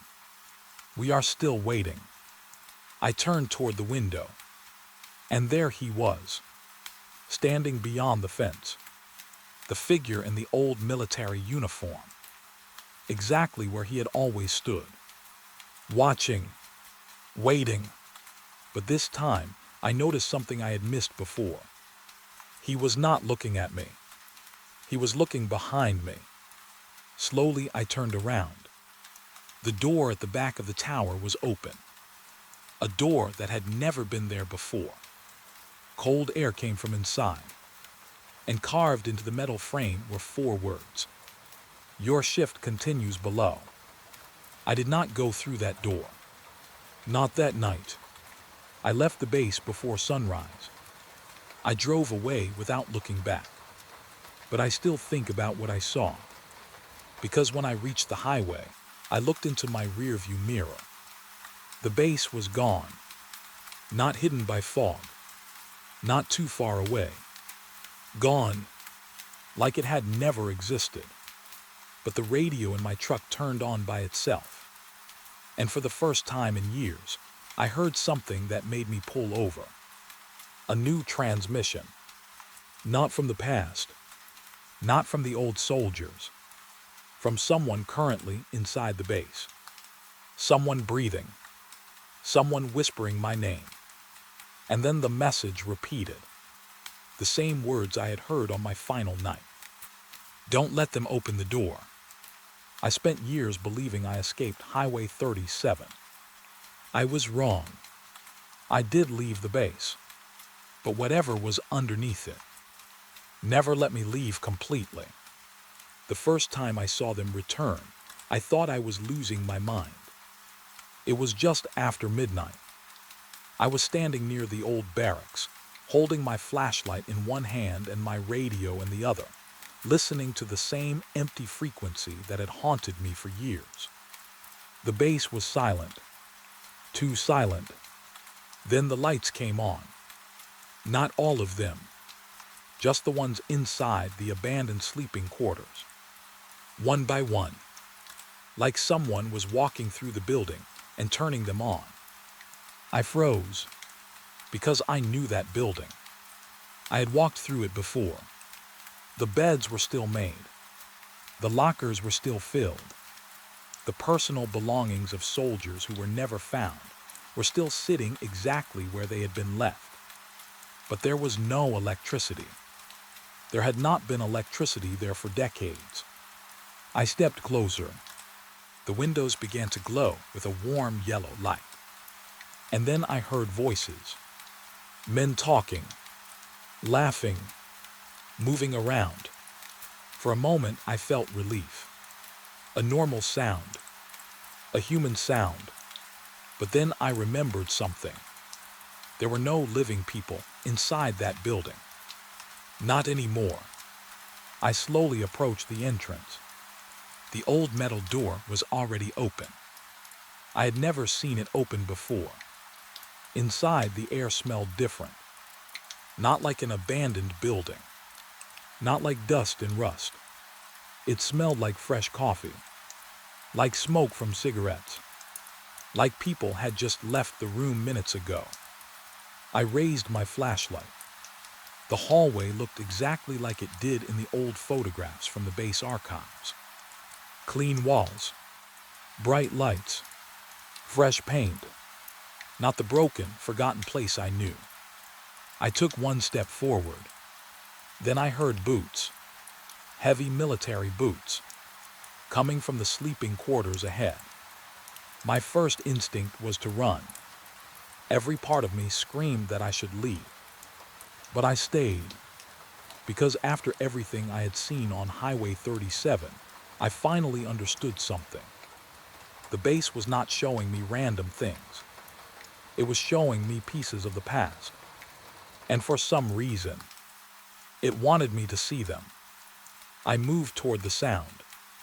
The room at the end of the hallway was filled with soldiers. At least 20 of them. They were sitting on their beds, cleaning equipment, writing letters, talking quietly. They looked real, too real. I could see the details, the wrinkles in their uniforms, the dirt on their boots, the tired expressions on their faces. But something felt wrong. Nobody noticed me. I was standing only a few feet away. I could have reached out and touched them, but they moved like I wasn't there, like I was watching a memory. One soldier sat on the edge of his bed, holding a photograph. He looked down at it for a long time. Then he whispered, "I don't think we're coming back." My flashlight flickered. The room changed. For 1 second, I saw the abandoned barracks again. Broken beds, empty lockers, dust covering everything. Then the vision returned. The soldier was still sitting there, still holding the photograph. But now I noticed something. Every soldier in the room looked afraid. They were trying to hide it, but they all knew something was wrong. I stepped closer. A man near the doorway suddenly looked up, directly at me. My heart stopped, because unlike the others, he could see me. His eyes followed mine. His face became pale, and he slowly whispered something. "You're too late." The lights went out. I stumbled backward. The room disappeared. The soldiers were gone. Only the empty barracks remained. I stood there breathing heavily, trying to understand what had happened. Then my radio turned on. A voice came through. An old recording. The same emergency transmission. "We have lost contact with command. Static. We are still inside." More static. Then a new sentence. One I had never heard before. "They are walking among us." I looked around the empty room. My hands tightened around the radio, because I finally understood what the soldiers were afraid of. They were not trapped because they couldn't escape. They were trapped because something else was there with them, something wearing their faces. I left the barracks and followed the memories. That was the strange part. The visions started appearing everywhere. The old runway, the communication room, the underground entrances. The base was replaying its final days. But every time I watched, I learned something new. At first, I thought the soldiers disappeared because of some accident. Then I thought maybe there was an experiment. But the truth was worse. They had found something beneath the base, something they were not supposed to find. And the more I watched, the more I realized the military was not trying to hide the disappearance of the soldiers. They were trying to hide what happened after. I reached the old command building near sunrise, the place where the final evacuation order was supposedly given. The doors were covered in rust, but when I touched them, they opened. Inside, another memory was waiting. The room appeared alive again. Officers were standing around a table. Maps covered the walls. Everyone looked exhausted. One officer slammed his hand onto the table. "We cannot keep them here." Another man answered, "We can't move them." "Why?" The room became silent. Then the second officer said something that made my blood run cold. "Because they are not all soldiers anymore." The memory shook. The lights flickered. The officers disappeared. I stood alone in the command room. But I wasn't alone. Someone was standing behind me. I turned slowly. A soldier was there.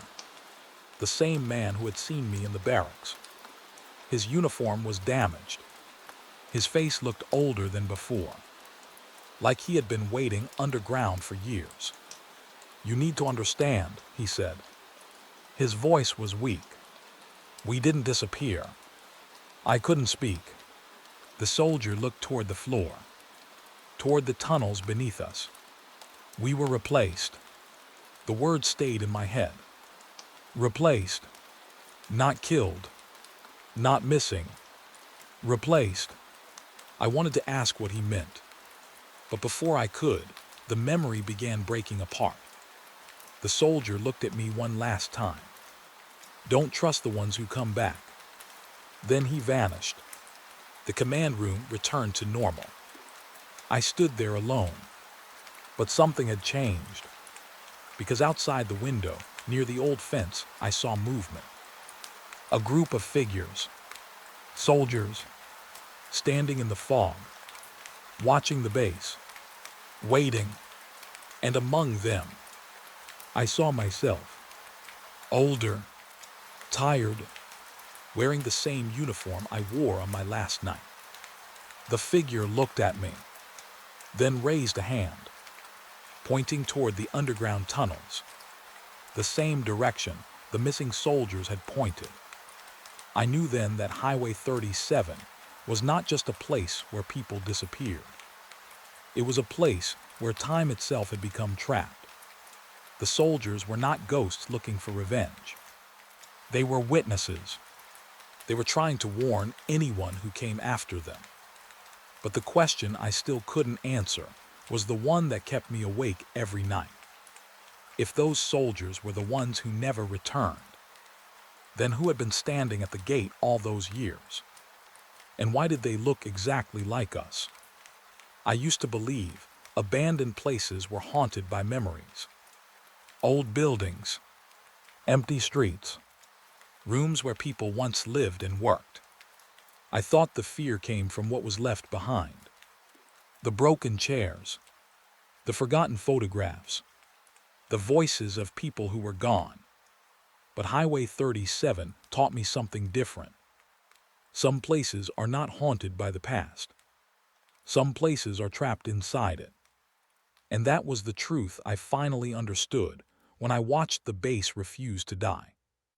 I was standing inside the old command center when the clock on the wall started moving. For years, that clock had been frozen at 2:17 a.m. The exact moment the final transmission was recorded. The exact moment the soldiers disappeared. But that night, the second hand moved. Slowly, one click at a time. Tick, tick, tick. I stared at it, unable to breathe. Because the base was not supposed to be working. There was no electricity, no active systems, no one inside. Yet the lights above me flickered on. The computer started humming. And somewhere deep below the floor, something turned on. I grabbed my radio. Who was down there? For several seconds, there was only static. Then a voice answered. Not a recording, not an old message. A real voice. We are still trying to finish the mission. My hand tightened around the radio, because I recognized the voice. It was one of the soldiers from the memories. The ones who vanished. The ones who were never found. I looked toward the basement entrance. The same entrance that led toward the hidden tunnels. The place everyone told me never existed. I had spent years trying to forget that door. But now I knew. The door was not hiding something that happened. It was hiding something that was still happening. I walked downstairs. Every step felt heavier. The air became colder. The deeper I went, the less the base looked abandoned. The walls were clean. The lights worked. The old warning signs were glowing.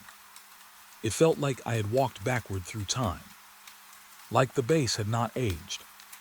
Like only the outside world had moved forward. At the bottom of the stairs, I found something I had never seen before. A hallway that was not on any map. The walls were covered with military markings.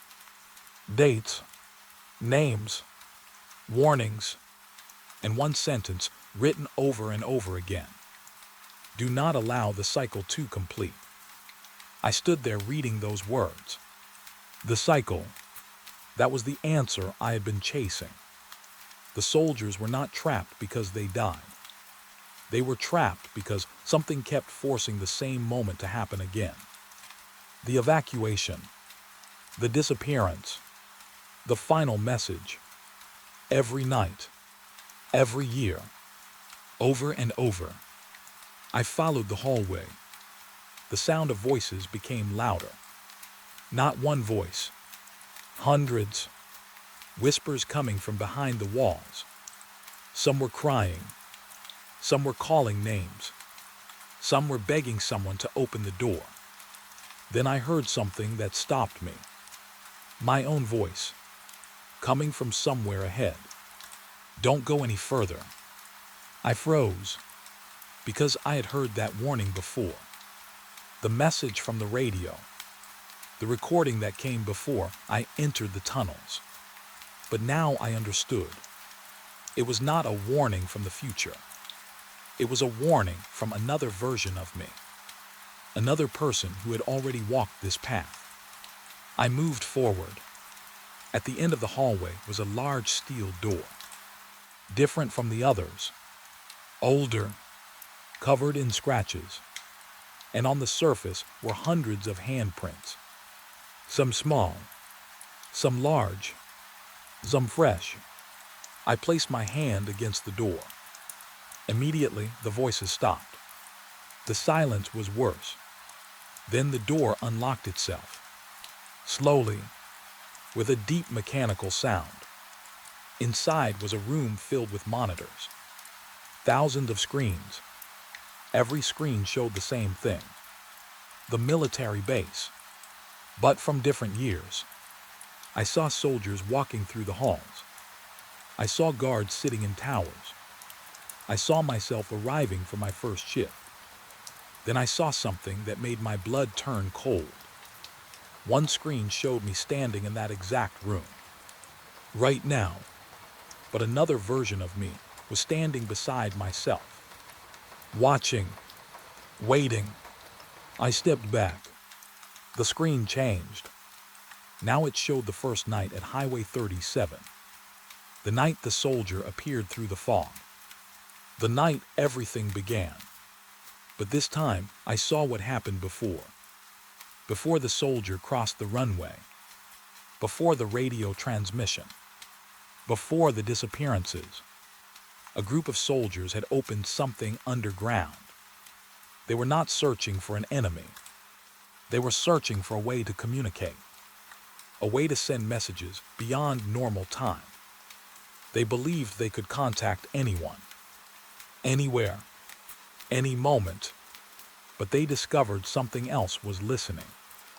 The experiment did not bring them a message. It brought something back. Something that learned from them. Something that copied them. The missing soldiers were not taken. They were replaced. The base was not abandoned because of what was discovered underground. It was sealed because the discovery was still growing. I watched the screen as the first evacuation began. Soldiers ran through the halls. Alarms screamed. Lights flashed. But then something strange happened. The evacuation stopped. The soldiers returned to their positions. The same actions repeated. Like a movie restarting. The same people. The same movements. The same final moments. Again. And again. And again. I finally understood. The base was not replaying the past. The base was keeping the past alive. It was stuck in the moment everything went wrong. And anyone who entered became part of that moment. The lights in the room flickered. The monitors went black. Then one screen remained. A camera feed. Outside the fence, there was a figure standing in the fog. The soldier. The one who had warned me. But this time he was not alone. Behind him stood dozens of others. The missing soldiers. All watching the base. All waiting. The radio on the table turned on. A voice whispered, "Help us end it." I looked at the screen. For the first time, the soldiers did not look angry. They looked exhausted, like they had been fighting the same battle for decades. I picked up the radio. "What do I need to do?" The answer came after a long pause. "You need to let the base remember." I didn't understand, not until I saw the final monitor turn on. It showed the underground room, the room where everything started. But there was one person inside, a guard, standing beside the machine, preparing to activate it. I moved closer. Then I realized who it was. It was me, not the version standing in the room, not the person I was now, the version of me from years ago. The first time I entered the tunnels, the moment before everything changed. The screen showed what I never saw, what happened after I escaped. Another guard entered, then another. The base had been pulling people in ever since, waiting, replacing, adding new memories to the cycle. I finally understood why the figure appeared outside the fence every night. He was not trying to enter. He was trying to stop others from entering. The base was not calling people inside. It was feeding on curiosity, on the need to know the truth. And I had spent years doing exactly what it wanted. The room started shaking. The monitors flashed. The entire base seemed to wake up. For the first time, I felt something I had not felt in years. Not fear, anger. I was tired of running, tired of being watched, tired of letting a place control my life. I walked toward the machine shown on the monitor, because if the cycle had a beginning, it could have an ending. But as I reached the underground chamber, I saw something that stopped me. The machine was already turned off. The soldiers were already free. The base was already collapsing. Then why was I still there? Why was I still walking? I looked down and saw the truth. My uniform, the same old military uniform from the memories, the same one worn by the missing soldiers. I looked at my hands. They were covered in dirt. My radio was silent. And from behind me, a familiar voice whispered, "You're finally ready for your next shift." That was when I realized the most terrifying truth about Highway 37. The base never wanted to keep the soldiers trapped. It wanted someone to replace them, someone to keep the story going, someone to stand watch forever. And as the lights faded around me, I heard the old tower radio come alive one more time. A new guard had arrived, and he was asking the same question I asked years ago. "Is anyone there?" I wanted to answer. I wanted to warn him. But the words that came out of my mouth were not mine. They were the same words the first soldier said to me. "We are still trying to finish the mission." And that was when I understood. Highway 37 did not have ghosts. It had guards. And now, I was one of them. I can write this chapter, but it is too long to fit in a single response at the required ~1, 400 words. I'll provide it in parts while keeping the same first-person cinematic narration style and continuing seamlessly. The old man did not look like someone who had spent his life hiding secrets. That was the first thing that surprised me. I expected a cold, distant soldier, someone who would avoid questions and shut the conversation down the moment I mentioned Highway 37. Instead, he sat across from me in a small wooden room, his hands shaking slightly around a cup of untouched coffee. For almost 30 years, he had refused to talk about that place.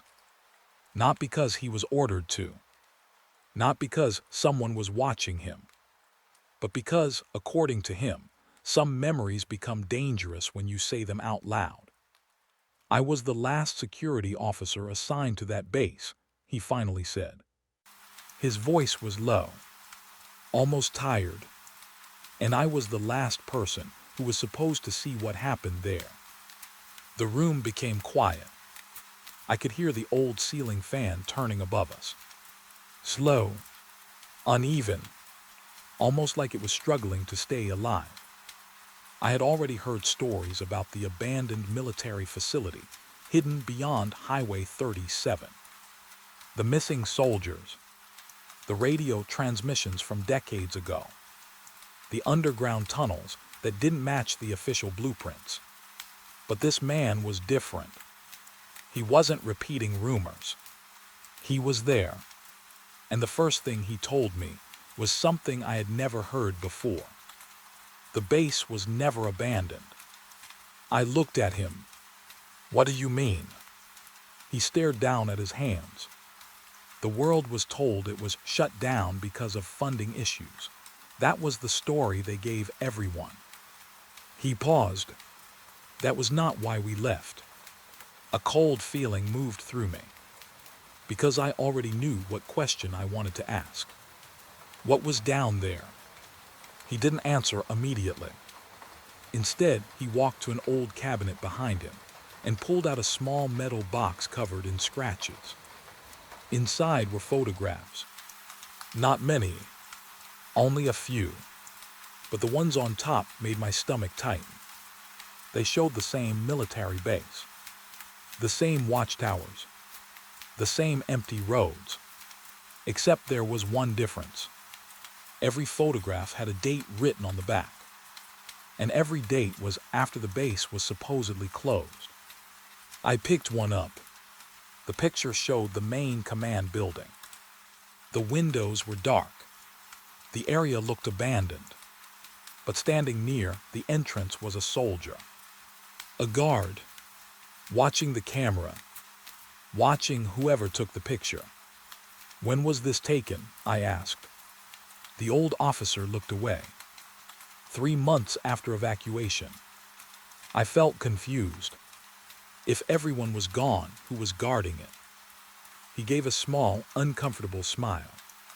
That was the problem. The silence after those words felt heavier than before. He explained that after the incident, the military didn't completely leave. They reduced the staff, changed the reports, moved everything underground. Officially, the base was empty.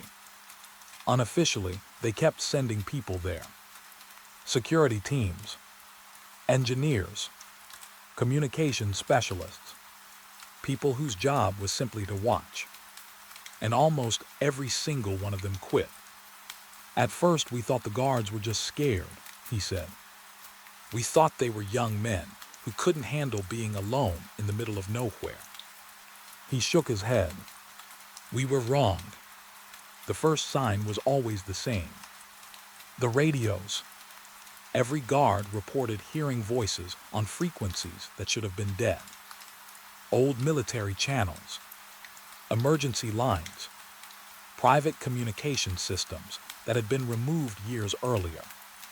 They would hear people calling for help, he said. Soldiers asking for extraction. I looked at him. From the missing soldiers. He nodded slowly. Yes. The room suddenly felt smaller, because I remembered the old recordings. The repeated message. The same distress call. The same voices. Every night. For decades. But the worst part wasn't hearing them, he continued. The worst part was when the voices started knowing things. He looked directly at me. Things they shouldn't know. I waited. What kind of things? His expression changed, like he regretted opening that door. Names. The words sat between us. They would say the guard's name. I felt a chill. Your name. He nodded. Mine too. He told me about his first night at the base. A night he remembered clearly, even after all these years. The weather was bad. Heavy rain, strong winds, the kind of storm that made the entire world outside the tower disappear. His job was simple: monitor the perimeter, check the cameras, respond if anything moved near the fence. Nothing unusual. At least that was what he believed. Until 2:17 in the morning. The radio beside him turned on. By itself. No signal. No warning. Just static. Then a voice. Security post 3. He froze. Because that was his location. He grabbed the radio. This is post 3. Identify yourself. For several seconds, there was nothing. Then the voice returned. Weak. Distorted. Like someone speaking through a damaged speaker. Don't let them open the door. The old officer stopped talking. I could see the memory still affecting him. What door? I asked. He looked at me. The same door every guard eventually found. The underground door. The one missing from the maps. The one nobody admitted existed. He said he ignored the message at first. He thought it was a test. A prank. Maybe someone from command trying to scare the new guy. So he continued his shift. Until he noticed something on the security monitors. A figure. Standing outside the fence. The same figure every other guard had reported. A person wearing an old military uniform. Standing completely still. Facing the tower. He wasn't trying to get in, the officer said. He wasn't trying to leave. Then what was he doing? The old man stared at the floor. He was waiting. I felt a strange pressure in my chest. Because that was the part that bothered me most. Not a monster. Not something chasing people. Something simply waiting. Waiting for someone to make the first mistake. The officer told me he watched that figure for nearly an hour. Then the lights around the perimeter started flickering. One by one. Moving closer. Until every light near the fence was off. Except one. The light above the underground entrance. A place that officially didn't exist. I went down there the next morning, he said. I looked up. You opened the door. He nodded. That was my mistake. He explained that every guard who quit had one thing in common. They all discovered the same place. They all heard the same voice. And they all learned the same truth. The base wasn't hiding something. The base was keeping something contained. And when he finally stepped below the command center, he found something that made him understand why the military had buried the entire facility. A room. A room filled with records, names, dates, and one final report. A report written years after the base had officially been closed, with his own name already written inside it. I can continue with chapter 24 in the same style. Since the requested length is ~1, 500 words, I'll provide it in parts to maintain quality and avoid cutting the story. Here is part 1. The last thing the old guard told me was the one thing I never expected to hear. The base was not abandoned. Not really. For years, everyone believed Highway 37 led to nothing. A forgotten road. An empty stretch of land. A place where an old military facility had been left to decay after budget cuts and changing priorities. That was the official story. But the truth was much worse. The truth was that someone was still watching. The old security officer sat quietly after saying those words. He didn't look scared anymore. He looked tired, like a man who had carried the same secret for too long and was finally too exhausted to keep holding it. People think empty places are dead, he said. They're not. He looked out the window. They are just waiting. I asked him how the base could still be active after all these years. How could a place that was removed from records, hidden from maps, and forgotten by the public still have guards? His answer was simple. They never stopped sending people there. I felt a strange heaviness in my chest, because suddenly every story I had heard connected. The lights turning on inside abandoned buildings, the radio signals coming from dead frequencies, the footprints near the fence, the voices calling names that belonged to people who were no longer alive. None of it was random. Someone had been there, watching, waiting. The old officer reached into the metal box again. This time, he pulled out a folded piece of paper. It was old, yellow. The edges were torn. At the top was a military stamp, but most of the writing had been blacked out. Almost every important detail was covered, except one sentence near the bottom. Do not allow unauthorized personnel beyond the outer perimeter. I looked at him. Unauthorized personnel. He nodded. That was never meant for civilians. Then who was it meant for? His eyes moved toward the paper. Us. He explained that after the evacuation, the military created a special assignment called the Dead Zone Patrol. It wasn't a normal security job. The guards weren't protecting weapons. They weren't protecting equipment. They were protecting the location itself. Their orders were simple. Watch the fence. Monitor the radios. Never enter the underground levels. And if anyone appeared near the perimeter, do not approach. Do not communicate. Do not open the gate. But every guard eventually broke that rule, because the same thing happened every time. Something appeared outside. Something that looked human. Something that made them believe there was someone out there who needed help. The first guard thought it was a soldier. The second thought it was a survivor. The third thought it was someone trapped inside. But according to the old officer, they all made the same mistake. They thought they were rescuing something. He paused. They didn't understand they were being invited. That word stayed with me. Invited. Not attacked. Not chased. Invited. I asked him about the last patrol, the one that ended his time at the base. He took a long breath. I was there for 17 nights. 17. He nodded. The longest anyone stayed. He told me that every night followed the same pattern. At exactly 2:17 a.m., the radios would activate. The same distress signal would play. The same voices. The same message. We are still inside. At first, the guards believed it was a recording. But then they noticed something strange.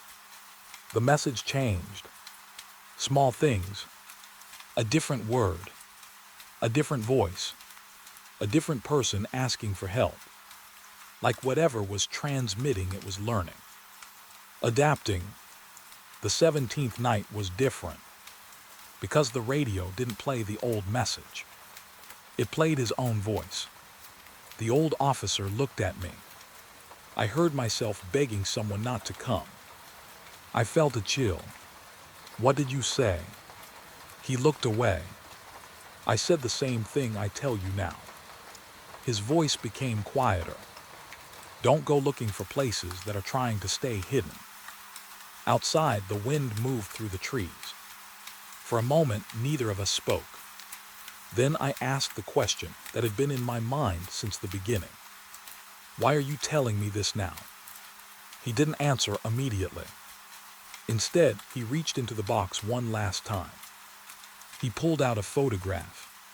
A recent one. Not from decades ago. Not from the old base. A photograph taken only a few months earlier. It showed Highway 37, the abandoned road, the broken signs, the empty land. But in the distance, barely visible through the fog, was a watchtower. A tower that wasn't supposed to exist anymore.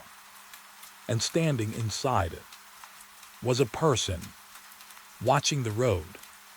I looked closer. My stomach dropped, because the person in the tower was wearing the same uniform as the missing soldiers. The old officer took the photograph back. They still rotate guards. I stared at him. Who are they guarding against? He didn't answer, at least not directly. Instead, he said something I still think about every time I drive past an empty road. Every place has a reason why people leave. He folded the picture. But some places, he looked at me. People leave because they were told to. And some places, he stopped. People leave because something there wanted them gone. I asked him if the base was dangerous. He shook his head. No. That answer surprised me. Then he continued. Danger is simple. You can see danger. You can run from danger. He looked toward the dark window. But that place is different. How? His answer was almost a whisper.